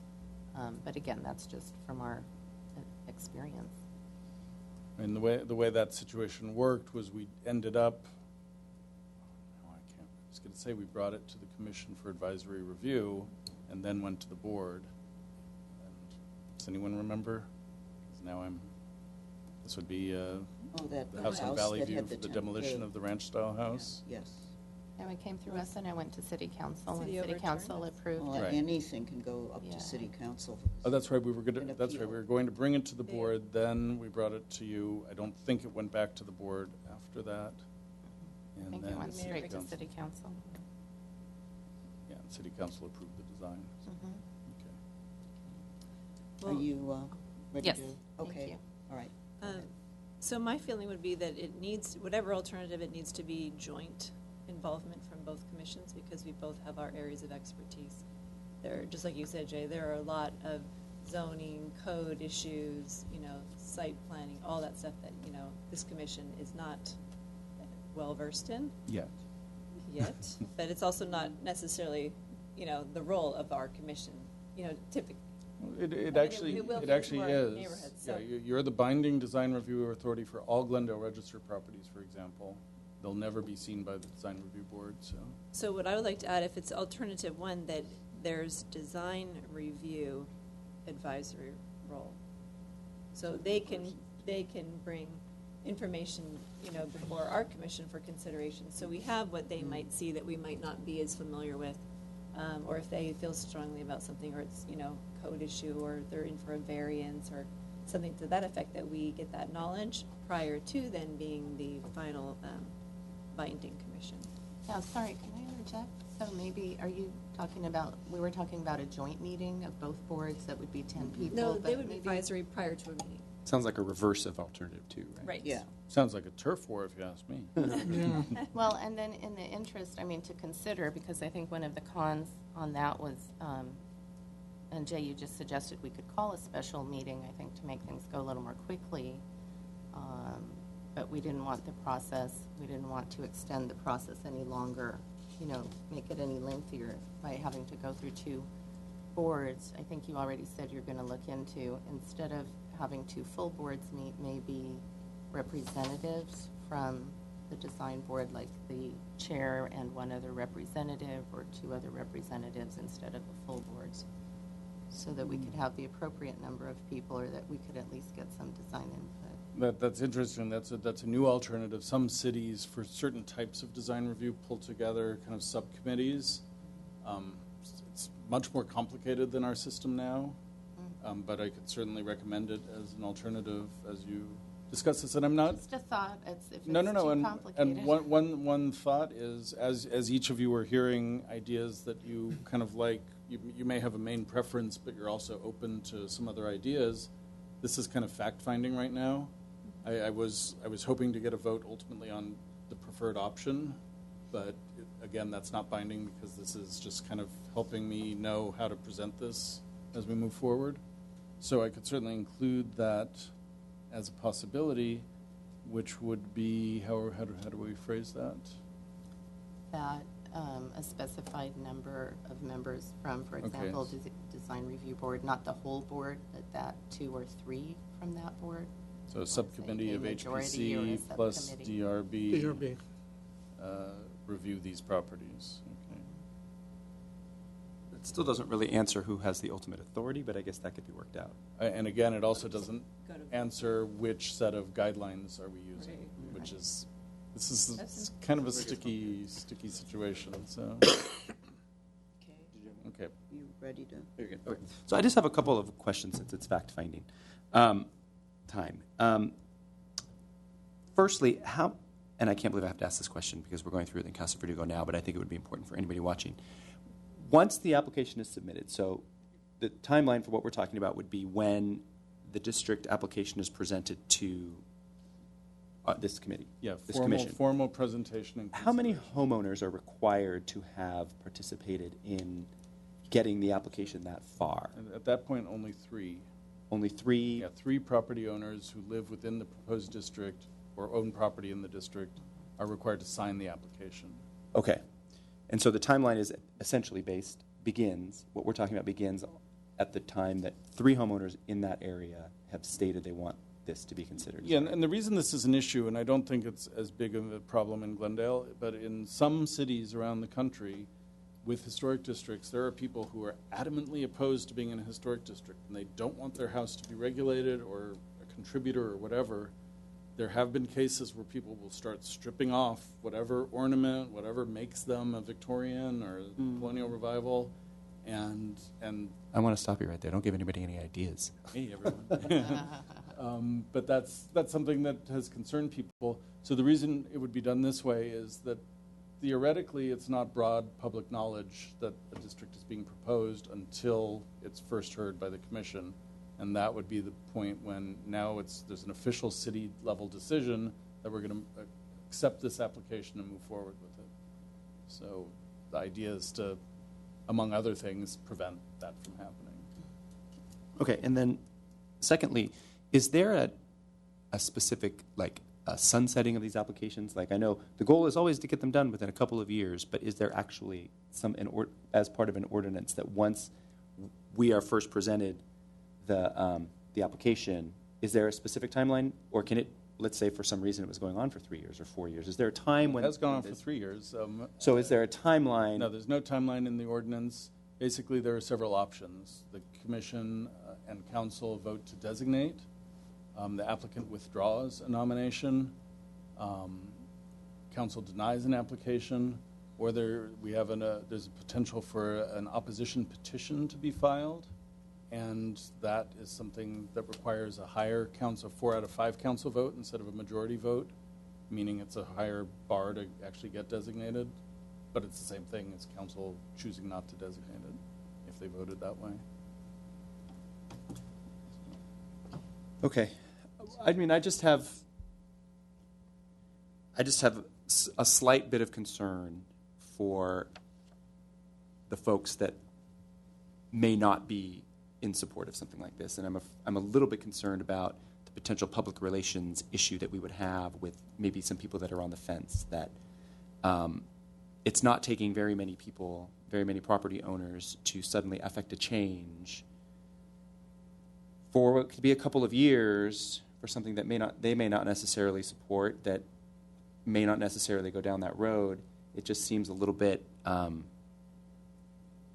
don't know, I'm glad that we're having this discussion now and that there can be more discussion had later about it and that there will be some outreach, because I could see the potential for this in a way kind of backfiring. And I understand that the goal is to, I understand the goal. We all want historic districts. I get that. But we do have to deal with the fact that, and accept the fact that there are people that may not support this, and they have a right to their property, to have their property rights respected as well. And if what's ultimately happening is a minimum of 3 people can come and suddenly change for the course of a couple of years the way normal business is being done, that I can see not sitting well with a lot of people. And I just want to make sure that, I guess, that we're doing what we're supposed to be doing, which is a lot of public outreach about it. And I think for the purposes of being interested in maintaining the history and historic fabric of the community, I, of course, would support alternative number 1. I think that would be great. I think in an ideal world we would get that opportunity. But at the same time, I think we need to be considerate of the fact that that is just the beginning of a process. It's not the end of the process. And so I think we should be considerate of that. So I think a hybrid idea is great. I think that maybe a joint, not necessarily 5 of us and 5 of them, so to speak, but 2 subcommittees coming together that Lorna mentioned, I think, so that there's still the number it needs to be, would be a very interesting discussion in that regard. So that's also kind of interesting, I think, because the situation is in transition, because it's going from being one way to then being another. The idea of it being a sort of hybrid thing kind of makes sense conceptually to me. And then I just want to clarify that, certainly the process is, I think, a 13-step process, and you need 3 people to sign off on the application. But as soon as planning staff reviews the application, there is community outreach, and then there's a minimum of 25% of the community that needs to sign to get the historic resources survey started. So it's pretty quickly at the beginning that, there's more community involvement. I know I personally, having worked on the Rossmoyne Historic District, which is 503 homes, if I'm talking to neighborhoods who want to go down that path, I always advocate to get at least 50% or more of your residents to sign on to request the Historic Resources Survey, just to ensure you've got good support at the outset. So that's just something to be considered as well. Again, I think as we're getting better at helping our neighborhoods or residents who want to look at the option of historic districting, we're ensuring that there's more buy-in up front And it just works out better for everybody because you don't want to go down the path and then find out, you don't have your requirements at the end of the process. It's a big process. So just to clarify that. Thank you. Can Well, I and- do my thing? Oh, can I just piggyback on what you said? Yeah, Since you- go ahead. Okay, just then that maybe brings to just spitballing ideas. If that's the case, then perhaps at the risk of making the process even more complicated and cumbersome, maybe those thresholds need to be raised then. If it's only taking 25%, maybe it needs to take a bit more than that. I don't know, just an idea. I'm just really concerned about the backlash that could come from something like this, that suddenly, I don't know, I could see that I can understand the spirit of the situation. It's kind of like the discussion we had about Criterion 5 just now. There was a spirit involved with creating that criterion, but look at what the discussion was when it came down to the nuts and bolts. We can't project the future. Yes, we would love for every historic district before they got started to feel like they had 50+% of support, but we can't promise that's going to happen. And so we really need to make sure the ordinance is crafted to protect for things like that. So that's all. Okay, sorry. Okay. I would love to join this discussion. I think alternative A is the best of the three with caveats. And I agree with a number of things people have said. Well, first of all, I think we've got to have some background information. It's very hard to even assess these three alternatives without understanding what goes on in the rest of the world. There are probably some very excellent examples that it could really help us kind of crystallize our ideas, and with other cities. And also, as I think I mentioned to you when we chatted a little bit earlier in the week, there are some things, we're not lawyers, so we don't know what legally might be a non-starter, and so we do need to hear from, I know he's going to get involved, or the legal department will get involved, but it'll be interesting to understand what their issues are. I wrote down, when does the clock start?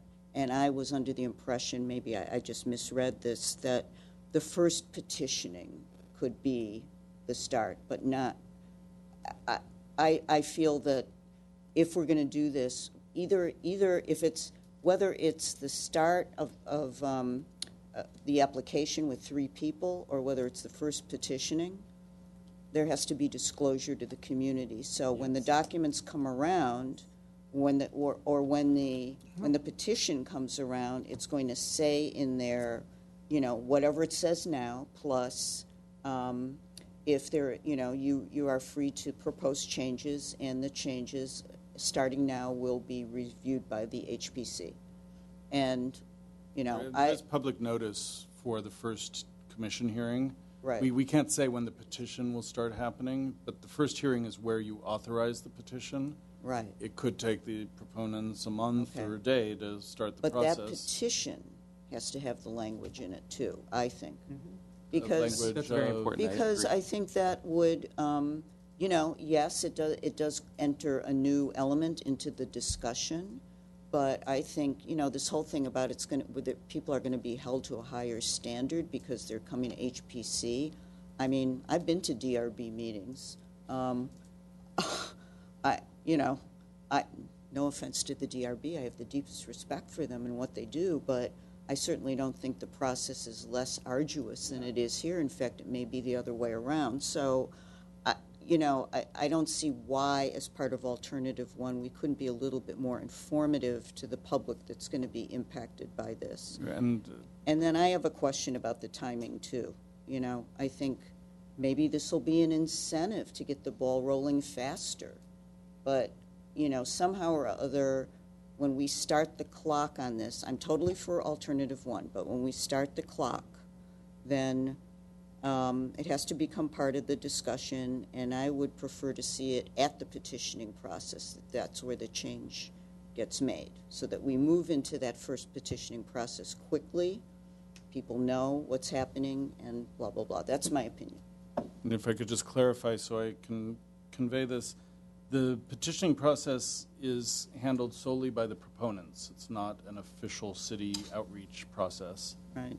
So when you're saying petitioning, I'm a little confused because you will be authorizing the petition at your first hearing. You're basically saying at that hearing, Go out and at that collect hearing, signatures. we can make clear that, you know, as of tomorrow, there will Okay. be a change in design review authority, and we could also put that in the letter, the announcement yes. for the hearing. If you could disclose that. The problem is we can't kind of explain all of what it means to be No. a district, because that's going to happen during the course of Is there the any process. language now in any of the documents or disclosures that talk about the fact that changes, you know, do people understand that that when a historic district is applied for, process changes don't freeze? Do they understand that, or do they think, oh, now I can't do anything on my house? Oh, I've never heard that anyone thinks that. I Never, think, nobody thinks that, yeah, they- so it's generally Not in Rosemont. understood. Yeah, and we get, you know, and So it's we not get gonna- applications for work, and, you know, and the vast majority of work is handled at staff level. Yeah. Right. So those things So all meet it's- the standards and are. not Okay, talking- so it's the type of situation where handle that people know they can lawyer? make changes, You know, so house- entering a change in the binding We did fine. authority isn't gonna be that big a shock to anybody. They're they're going to know about it when the petition circulates, so I don't think that's a problem, and maybe this will incentivize the Historic District Committee. I know that it's very hard work to put together a historic district and involves a lot of pavement pounding, but maybe that fact could, you know, spur the process forward. But I think there has to be disclosure. That's my main concern. And really understanding how that's handled by other cities that have more experience than us with this process. So alternative one is my vote with caveats. Okay. So if I am hearing, it sounds like, except for Commissioner Crignati, although I'm not positive that you're saying no to alternative one. You're a little I'm more not saying skeptical. no to alternative one. No. Oh, okay.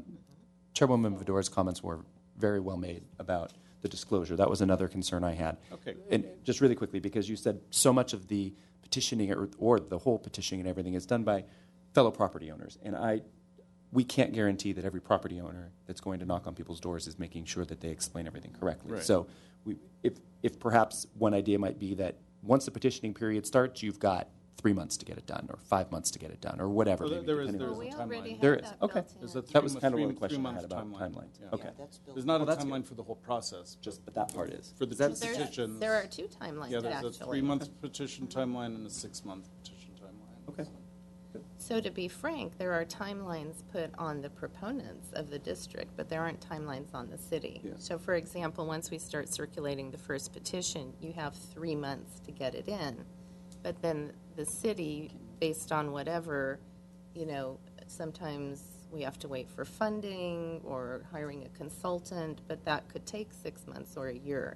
And that's where, to be fair, that's where But things kind of get plugged up. We will freely admit that process Yeah. is where the time crunch comes. So perhaps there's something we can say about that on the city side. I don't know. I'm just thinking. At your risk. Is the, No, I is joke. That's a Is the city council design issue. review board being asked to weigh in on options like we are? I don't see that doing that. We can talk about it. I don't. Oh, I'm not saying they Yeah, I don't- necessarily should, Yeah, but. I don't see the value in that at this point. So. Okay. We'll be doing outreach with the Historical Society, which I'm a little disappointed they weren't here to comment tonight. And we will probably talk to some of the homeowners groups. And I'm not sure who else there is out there who would really have a deep interest in the issue. So it sounds like there's universal support for alternative one, Yes. which is that HPC will be the binding review authority. There was some interest in the idea of a hybrid subcommittee structure, and I'll just throw it out there. This would be the only example of that in the city, so I'm not sure what that means, but we can explore it with city attorney and city manager and see if that's something they're interested in. I just want to also, and then in terms of, I pretty much have an asterisk for everyone for number one.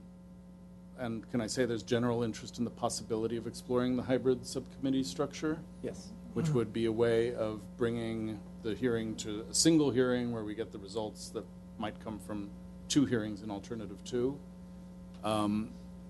Based on the discussion that I just revisited by listening to the tape of the city council hearing, I think there was some strong skepticism about this change, and we'll definitely present that it's HPC's goal to have the shift to binding authority. If it came down to either the hybrid and maybe a reversal of the roles, where DRB is still binding and HPC's advisory, I don't even know how that would work. That's the confusing thing, and I think that opens up issues in terms of which set of rules are we applying, Right. or possibly we're applying both and seeing what comes out of that. Is alternative 2 at all acceptable to the commission if that was the direction from council? Not that you would have choice once it's council's decision. It's better than nothing. Better than nothing as long as you have advisory. Okay, and I'm taking it that alternative 3 didn't get really any discussion or traction? I think they could use training in general, but Yeah, that's Yeah, but that difficult. goes all the way back to architecture school. right. So. But 3 isn't. Anything that can help get the mindset to be more consistent would be really good, because that's how the whole issue came up, and that's what got me riled up about the adjacency issue. You know, when a new property is being developed next to a very significant landmark, and the siting is going to change, the so-called view sheds are going to change, that we should definitely, we have been a consultant on those types of things. I know they were strictly city issues, but there's no reason why we shouldn't be. I mean, the Alex thing is a very good example of that. I really think we should have been involved in that. Right. And I think, frankly, it looks terrible. I'll say it. It's okay. That is another issue, so we can't Yes, really I know, go into I it know, right I now. know.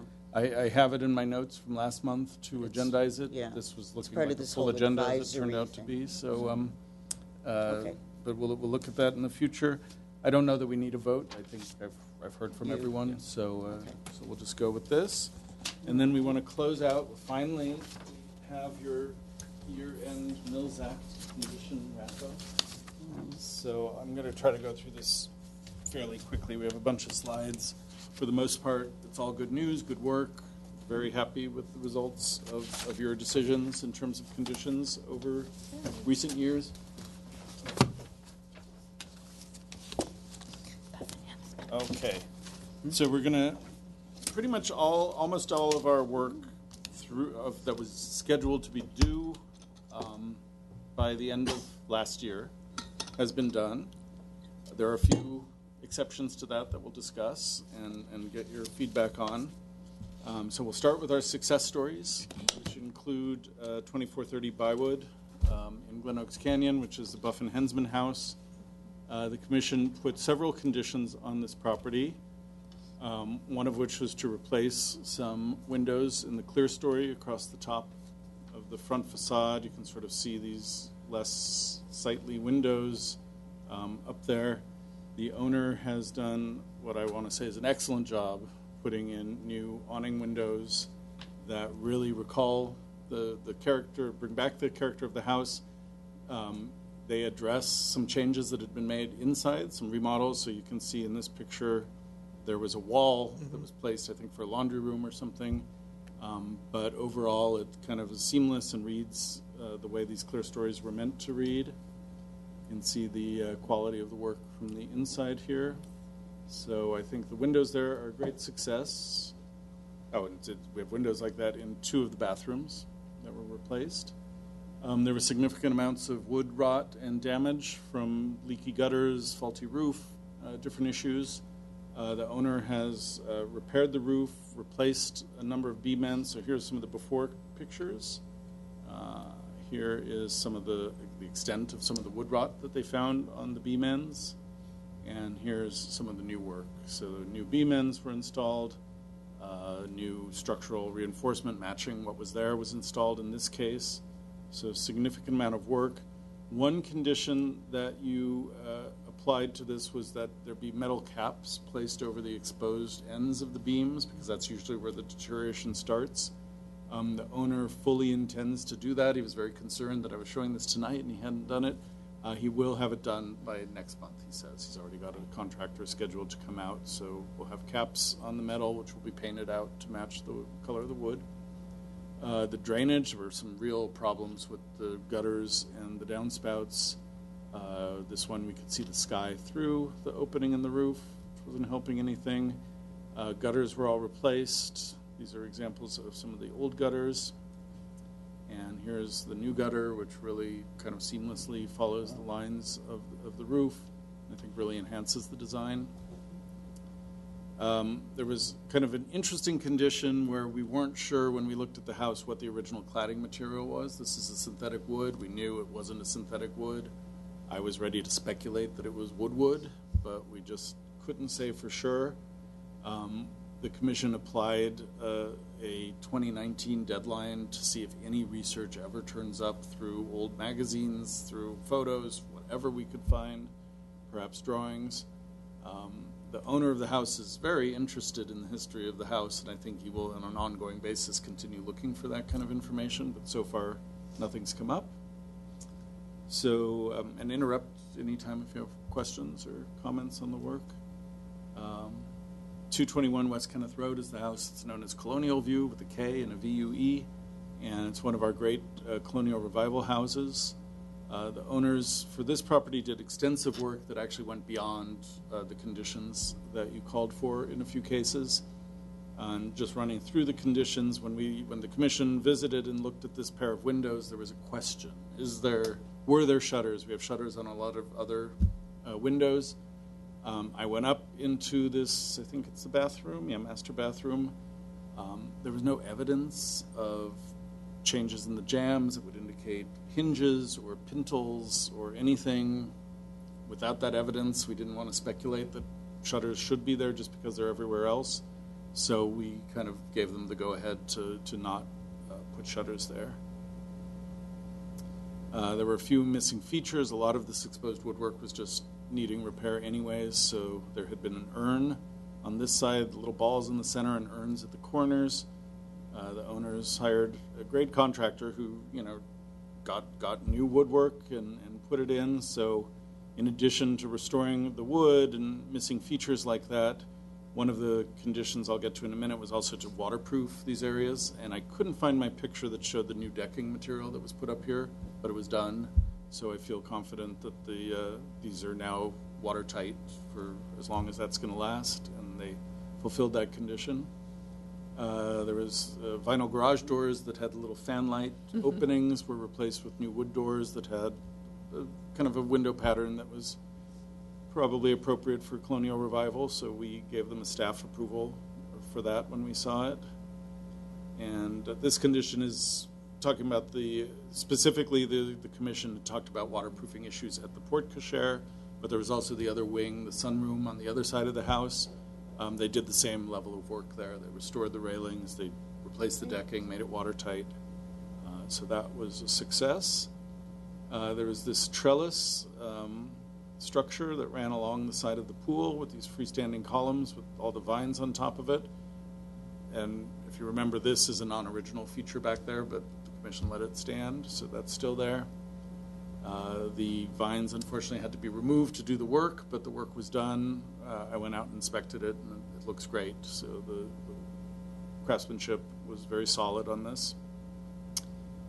There was a condition about peeling paint on some of the window frames. They actually painted the entire house, so the house is just looks much sharper than it did when you visited it. And I can't remember if I showed you this last year. I think I might have. This is all the faux bois, the fake woodwork in the back.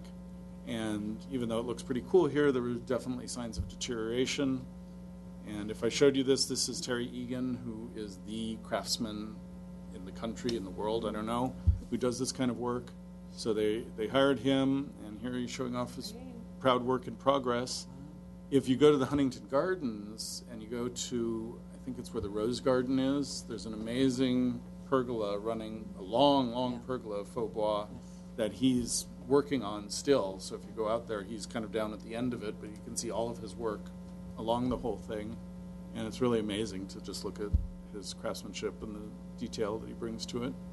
So they hired him to do that. Here's an example of something that didn't make its way into a condition. I think it may have been mentioned in the hearing, I can't remember, but there was a lot of deterioration in some of the trellis screening around the house, so this was, in cases, repaired or replaced. And that's that. So that house, we believe, covered all of the conditions that were imposed. Here is 822 West Wilson, which is the great transitional Victorian down the street here. And the owner has not begun the work and has requested an extension. I've, over the years, been relatively lenient granting extensions if it's not for an extended period of time, and I feel the owner is working in good faith. He's asked to be extended to the end of this year. His conditions included several things that he's ready to work on right now. I've already approved the work, so I'll show you what I've approved, and then he's going to do this work now, and he's getting bids on the rest of the work. And I think we left you a chart that the owner prepared, so you can see what his plans are. He says that his intention is to get that done by the end of the year. So in the case of that kind of non-original back balcony, which the commission ultimately accepted as a usable feature that didn't detract from the house, you weren't crazy about the lattice work underneath it. He kind of looked to examples. He showed me a few examples. I just pulled this one as a representation of it. And he's going to do something very straightforward with just boards with a certain spacing between them to create the infill under this. Since this work hasn't been done, if you want to jump in, if you think anything could be tweaked or isn't quite appropriate, let me know. But as of now, I'm ready to kind of approve the things I'm showing you here. I think that looks fine. He had a couple. Excuse me. Much Oh, it better looks good. option, yeah. Oh, good. Yeah, all of the options he showed were basically the same concept, so just different styles of houses. He had a few aluminum windows inserted at the basement windows. There are, existing original basement windows, so he's going to model the new windows on these, and this is part of what he's planning to do by the end of June, I think. And then there was a condition to create some screening around these two HVAC units. He's proposed a 3-foot high, I think, just to basically cover them, fence like this that would be painted once he paints the house to match. Another condition is to replace the chain link fence, and he hasn't proposed an idea for that yet. I'm assuming it's probably going to be a wood fence. We're certainly not going to approve a vinyl fence. Chain link is illegal in Glendale. Wrought iron really isn't appropriate to this house, so we'll probably go with something that, and he's been doing good research, so hopefully he comes in with ideas that work. So that, of course, once that's done, that would screen these anyways, but in the interim, he's going to screen them with this kind of little wall. Then I included the picture at the bottom just to show that this is on Wilson, kind of a short chain link fence, but all along Adams? No. Belmont? Right, all along Belmont. This, Cedar. Cedar, okay. Cedar. Yeah, because you passed this on your way to the good house. Yep. Belmont was the doctor's house. He'll get rid of this chain link fence also. So you have the 9 conditions on the chart he submitted. 3 of those will be done by June. He did some brick repair that he sent me a photo of. I forgot to include here. It was pretty modest and looked good. And then the rest he's going to work on. How many years initially did we give them? He was due at the end of 2016. Right, but was that a 2-year or a? Let me see. Just His house was nominated in 2012. We did give him 3 years, so for 14, 15, 16. wow, you're very generous. Part of my generosity is due to the way things are. We're not able, and you'll see that in 2 of the ones coming up. I will admonish anyone who the commission asks me to admonish and say, we are now watching, we're paying closer attention than we've been able to for a while, so he's kind of on board with this, but I'll tell him if, with your direction, that he better have it done. Yes. Yes, please. Yes. Okay. Yeah, because this is nothing compared to, Well, and he's done nothing in 4 years. Well, brick work. Right, but I think we have bigger Some progress issues. now. Yeah, there's progress definitely. So, great news on the clock tower. I believe there was a condition to replace these windows down at the ground floor. A colleague and I have been out, we've approved it, the permit was issued, the final inspection was done, but I realized that I've never seen pictures of the work, so I can bring that back to you. But based on the drawings we approved and the quality of the contractor, I think it's going to be good. But the most exciting thing is I'm recently met with the applicant and his master clock tower repairman. And so he's very familiar with the Seth Thomas mechanism up here. He had ideas for how to deal with the broken glass. This face facing the city is actually cracked. His original concept was to replace that. He was like, can we use glass or acrylic? I was like, let's try to repair it first and then see where we go. So his plan right now is to repair it, possibly doing a laminate with some sort of acrylic to give it stability. He will repaint, hand paint the numbers on the clock face, restore the mechanism, restore the lights in the tower. The only thing that's not coming back is the ding-dong, so the neighbors don't get angry. Remember New Year's Eve, we were going to request. We talked about that. Our informal request. Informal Yeah. request. So that's the clock tower, but it was very exciting meeting with someone with that kind of specialization. And Yeah. I think we're in really good hands there. 1753. Can I get his card just in case? I have it on my desk Kidding. upstairs, actually. Yeah, you never know when you're going to buy a clock tower. So, 1753 Hillcrest is the Spanish colonial revival house that had the interesting stucco work. You'll probably remember it also had this carport. This property was designated in 2013. They had wait. Yeah, it was designated in 2013. Their clock expired at the end of last year. They have done some of the work, and I'm sorry, again, I forgot to get the photos. I do have photos. They repaired damaged wood at the front porch and a column at the northeast corner of the property. They also did other wood repair around the house that we reviewed the specifications for and we approved and came out looking good. The thing that we haven't had completed is the new garage to replace the metal carport. We've met with the owners a couple of times over the last couple of years. They've submitted some initial sketches. We haven't gotten to the point where we actually have architectural drawings. I have one of my planning colleagues assigned to this because it's not just a design issue, it's also a zoning issue, so we have to work with different issues. In the meantime, the accessory dwelling unit law has passed, and they haven't mentioned that they're interested in that, but I'm already prepared for what if. But they haven't formally requested an extension. I told them that I would bring it to you. I don't think we have any choice but to give an extension because we're in 2016, so if you have any suggestions for a reasonable time frame, this is a little more complicated than just hiring a handyman to do some work. So if you want to share with me any thoughts on It's been on the books for how many years that there's... It was designated in 2013, which means that the contract kicked in at the beginning of 2014, so we're 3 years, 2.5 years out right now. As I recall, they had sketches that they presented to us in 2013. Yeah, and some of those some of those wouldn't meet We zoning, so scrapped, we've refined it beyond that since then, but still haven't seen anything on, measured architectural drawings. So sorry, go ahead. Outside of the construction, was it just the carport? It's removing the carport and then designing and building a new garage to meet code-required parking. So the idea was that it would be a detached garage. I didn't add any other pictures Oh, here. but right, it would with be office space. kind of where I I'm think, sitting. right? If you're coming up the driveway, the Right. garage would be kind of Yes. over here toward the back corner of the lot.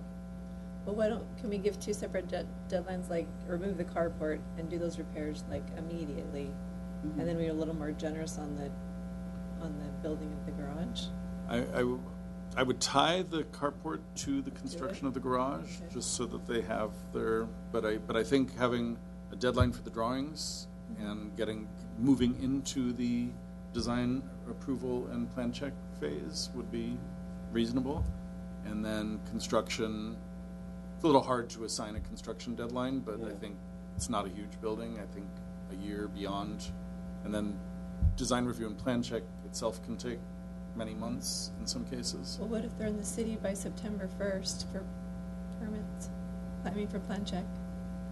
Plan check, I can't speak to the I mean, plan check submission. schedule for submission. Submission. Okay, The so for by, submission, and then we give until the end of 18 for full completion. I don't know. What do you guys think? okay, so Fully completed by the Fully end of completed 18. construction. Definitely. I completed, think that's more than Can, generous. can the completion deadline be tied to when their plans come out of planning approved? Because what if there's issues with them going back and forth? Well, the Well, clock this is plenty of stops while the time. city has it, right? We're just Well, it Our doesn't if you clock? put a completion. we're clocking their activity, not the city's. So the clock stops while the city has it, and then when they go to the next phase, then they're on a time. it's a give and take. We Yeah. Sometimes it's the applicant who slows Has to things do down, com- and you have sometimes to do it's the corrections city or- with Right. just moving through I our think that's process. reasonable. I mean, your plan check permit process is not going to take more than the end of Oh. this year. Then they have a whole full year next year to do construction. I'm fine with it personally. Okay. But Okay. just help me, I only wrote down that the structure will be completed by the end of 2018. What timeline for the getting Get into the, submitted? the plan submitted September 1st. September 1st. So they have like 3 and a half months. Submit plans to Yeah, then there's no planning. reason not to get it done, because we're getting the process going quickly. Because then even if they're in the city till the end of this year, Mhm. final approvals, and they get bids, start construction, they have 1 full year to build the garage. Actually, to be honest, we would have to decide, depending on what they're proposing, we have to decide what level of design review it requires. It's very likely that we can't exempt it, which means it would either be an administrative review or an HPC review. So there's a chance that the design would have to come to you depending on whether we're comfortable. My guess is I can work with them to get a design that we're comfortable doing administratively. That process, which involves a colleague of mine, alone takes 3 to 4 months to get to the point, and that's from the time we have a submitted, we've accepted a final submittal package. So that means we have all the drawings we need. Then it's 3 to 4 months because there's a public noticing requirement. There's staff time to process, to write staff reports and just move it through the process. So we're telling everyone that administrative review is taking 3 to 4 months. Occasionally it's closer to 3 than 4. So you should factor that in. So we would need the time to get to the point where we have the design that they're ready to go with, that we think we can work with them on, and then add, just for the sake of argument, 4 months to that to be safe. So if we're talking September, I think that might be a little tight. Yeah, I mean, I To think get into the city? Yeah. Just to get submitted? Well, No, I guess just to submit. the final Just submittal. Yeah. Okay, then Just if to then we're submittal, talking then- 3 to 4 months to get the design approved. And we're giving them 16 months from submission to Right. build out this. Well, I'm thinking if it's, if we get submittal by September 1st, theoretically by the end of January, we Right. have the approval is done through the process, which gives them 11 or 12 months Yeah. to build. Okay? Okay, I'm sorry, really quick. I don't understand why the timeline can't be tied to when they get their approval. I mean, I just don't see why we have to set that deadline. If something happens with the city, if things need to change, we've got the ADU issue coming up, there's so much going on, I don't see why we can't tie the approval. Once the plans are approved, that's a very hard, specific time period. That's a date. We'll know they're approved, and then they get 8 Because months. they can delay for 8 months, 10 months, just even getting there. Well, once, 18 months. No, from you're today saying is that I plenty agree of with. time. I agree with saying they have to have their plans submitted by September 1st. That's fine, but we Well, can't well, guarantee one of him the that the things- process will be fast with the city. one of the doesn't have things to move staff fast. does, They're good. we create something called a completion letter. We have an incompletion letter and a completion letter. Once we have the completion letter, that means we have received all of the materials that we need to process this. That could be a date that we could work from, and then, which could be September 1st. I don't see why not. It seems, it's a little hard to speak for staff time because I'm not the one who's going to be processing this through its little journey. But I think I hear you. I think it could go either way. We could say you have 1 year to build from the time. Maybe not even a year. Maybe No, 8 but months their from that permit- point. Their permit timeframe limits them anyway, right? They have to once they get their permit, they have to build and complete. 2 years. Okay. Yeah, so we could tighten it to 8 months from that point. I mean, I don't think it needs to be a full year to So build it. sorry, Jay, just to step back again, since we approved we gave the condition in 2013 and now it's 2016. Did you say it was the city side that held it up or they held I it think up? it's a combination, so. I Okay, will so they take- I will submitted take- plans. I will For take- 3 I will take years. blame for a large part. I understand, but I have also not been on anyone's back. We have a few times been a little more stern. Right, but they And I have think a the- Millsack contract they have to follow with very strict penalties if they don't, if they read it, right? So it's not on you to be on these people. I to get- agree, to meet their deadlines. I wish we had the luxury of being able to do that a little more, because it would just help Well, I'm things just saying move it's more not smoothly. staff's fault. Okay, well, Yeah. I'll take blame. Well, I'm not placing blame. I'm just Yeah. trying to, sorry, you probably said this earlier, but I'm just trying to revisit why we are where we are. And so they submitted plans. I think you said there were some zoning issues, so they're getting their drawings redone. And that's what we're trying to figure out right now is when they should resubmit their drawings. Well, one thought, if I could suggest, is that we give them a deadline to submit for final staff review. That's when we decide whether we can do this administratively or if we want to do it through HPC. The reason we do it through HPC is if we thought that there could be an impact on a neighbor or we weren't happy with the design they proposed. My guess is we're not going to end up in that end. We never know with neighbors. Our administrative process takes that into consideration. All of the neighbors are notified that this project is proposed. They are given access to the drawings to review them, and we take their comment, and then we possibly will alter the project based on that comment.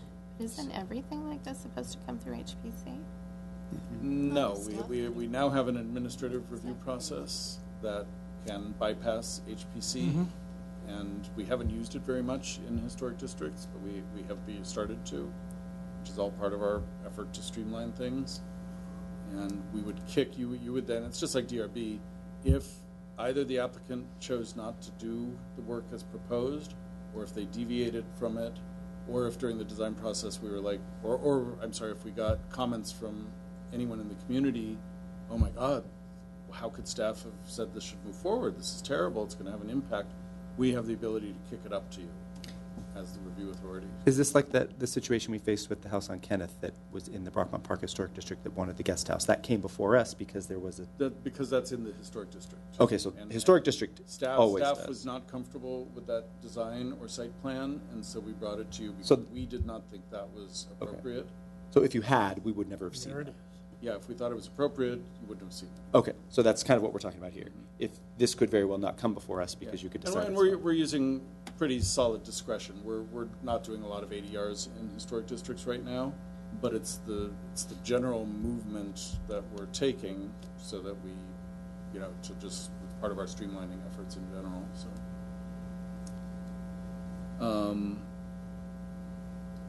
nothing that doesn't meet the Secretary of the Interior standards would be done as an ADR. Right. So we would bring anything that doesn't meet the standards, in our opinion, would come to HPC automatically. So my suggestion here would be that we establish a timeline for them to submit their, to get a submittal to staff that we can say is a complete submittal. Then we can give you an update. And at that point, we'll know if we're doing this ADR or through HPC review, and maybe we could more easily extrapolate a realistic timeline for completion at that point. But I could certainly give them the guidance that the commission wants to see this completed, final inspection by December 31st, 2018. But I could give you an update once we get the drawings in to just say if there's anything that might kind of deviate from that. Well, I think it's important to give a deadline. I mean, we can always give extensions like we already are doing now, but just give them a deadline that's it's reasonable. We think it can be met, and if something comes up, then you come back to us. Sure. Okay, so we'll give them September 1st this year to have drawings ready to roll, and completion by December 31st, 2018, and we'll keep you posted. So. Yeah. And do they still need to do a formal extension request? We've never had more formal than just talking to us, give me an email, put it in the file kind of thing. Okay. And finally, we have the house at 1106 Ross Point, which you may remember as the house that the owners applied for the Glendale Register, applied for the Mills Act, then they balked at getting the Mills Act, and they decided to sell the house. They withdrew completely. The new owners come in, and we have the very strange situation of having a house that's on the Glendale Register, but it wasn't eligible for the register unless the conditions of the Mills Act were fulfilled, and they have not so far been fulfilled. The main issue in terms of that was the quality of the stucco cladding. There's a bad kind of modern stucco on this house. The condition among several that the commission put on it was that the stucco be removed and appropriate stucco be put on. I've talked to the new owners several times over the last couple of years. They are interested in getting the Mills Act, but they have to apply for it, and they've been supposedly getting pricing for the work they need to do. The working also included work at the garage, a new garage door, and then there was this kind of funky patio cover that was put on the back of the house. I went out and met with the new owners and talked about this, and short of demolition, I was having trouble thinking, and the condition the commission put on this one was to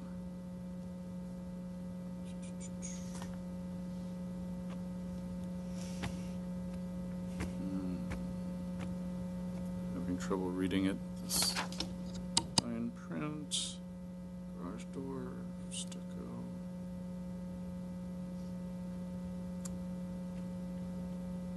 I'm sorry, this is. Anyway, the idea was that this really didn't look as good as it could. When I was out there, my big idea that I'll present to you and see if it gets any traction is the thought, that's the only picture I have, there's some exposed woodwork on the house. There's a balcony kind of on from this on the second floor over, has exposed beam and post construction. One thought would be the proportions of these stucco columns seem acceptable to me for this.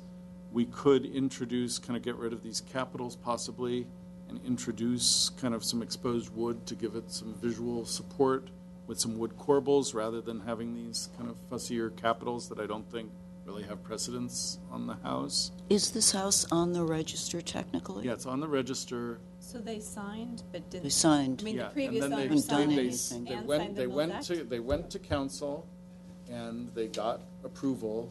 But then they balked at signing their Mills Act contract. Oh, so they don't have a signed They mill. do not have a Mills Act contract. So the current owners are interested in the Mills Act. They say they want to move forward with it. So I'm throwing this out there. This kind of falls into its own weird category. Well, don't they have to, since the caveat of landmarking was to have a Mills Act contract, doesn't this mean they have to start from scratch and we shouldn't even consider this a landmark I anymore? prepared an entire report for you to withdraw this from the Glendale Okay. Register, and the Let's. city attorney advised us not to do that.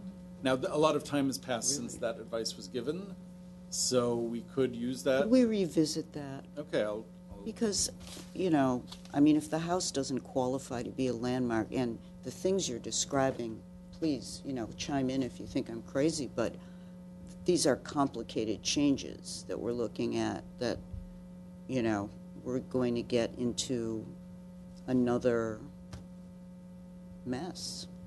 What do you mean? Here, a protracted mess of a Mills Act contract not being acted upon. Well, could we give the new owners a time frame that the commission is considering withdrawing if there isn't action taken forward on Mills Act? Or, because if they're willing to do the conditions, we have to abide by it, right? Right. We, And the original conditions were actually for the bigger picture things were the end of this year, so we're actually still within the period Oh, for some of the okay. for the stucco, the garage Okay. door, the front door needed kind of just a little bit of work, or I think refinishing. The balcony at the second floor needed a new railing, and whatever, I can't find it, but whatever we do with this patio cover. There was another condition for 2015 about doing archival research about whether there had originally been some brick on the front facade. It was reported by a member of the community that it seemed in memory that there had been brick there. I'm pretty convinced that there wasn't brick on the facade, but there are brick planter walls that are now hidden by some landscaping, and that could be what looked like there was brick on the front. So, so I've pretty much set aside that condition. I think we're not going to learn much more, and it seems appropriate the way it is without brick on the house. So sure, we could, you know, it's your call. If you want to set, give them a deadline to kind of come back to me and say, hey, we're going to have our application filed by X, and Jay, sorry, on what basis did the city attorney not want to delist it? to be honest, I don't remember exactly. So it sounds like we have no authority to have it delisted if they don't sign a Mills Act contract anyways. No, we do. There are provisions in the ordinance to allow for delisting, and we actually, a while ago, we removed public noticing requirements for Glendale Register nominations because they are very non-controversial. We did not remove that for de-designation because we felt that's something that people want to know about. So it would be publicly noticed, there'd be a hearing for it, and there's cause because the house truly in its current condition doesn't meet the criteria. So it's if you So want I'm sorry, you said they'd have to refile the Mills Act contract, at which point, in theory, would the deadlines shift? I mean, would new deadlines be created or would they just piggyback? Yeah, to be fair, we wouldn't even get the Mills Act until the end of 2017 when they have their deadline.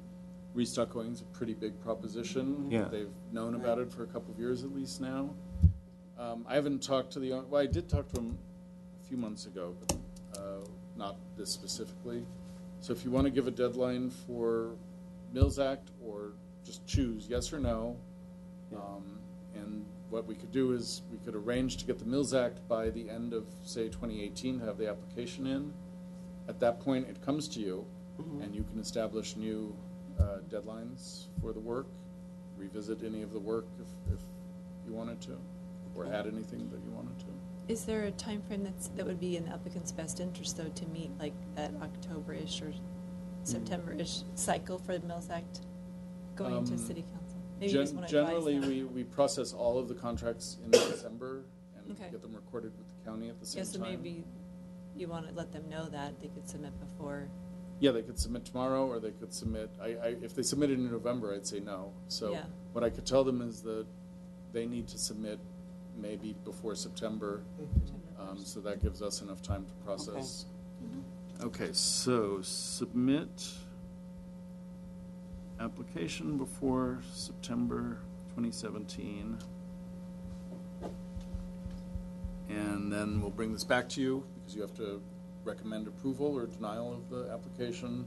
Then we bring it to council, and then we'll have a timeline. Sounds good. That's it. Is that it? Sure. Are we adjourned now? If you call it. Okay, the meeting is adjourned.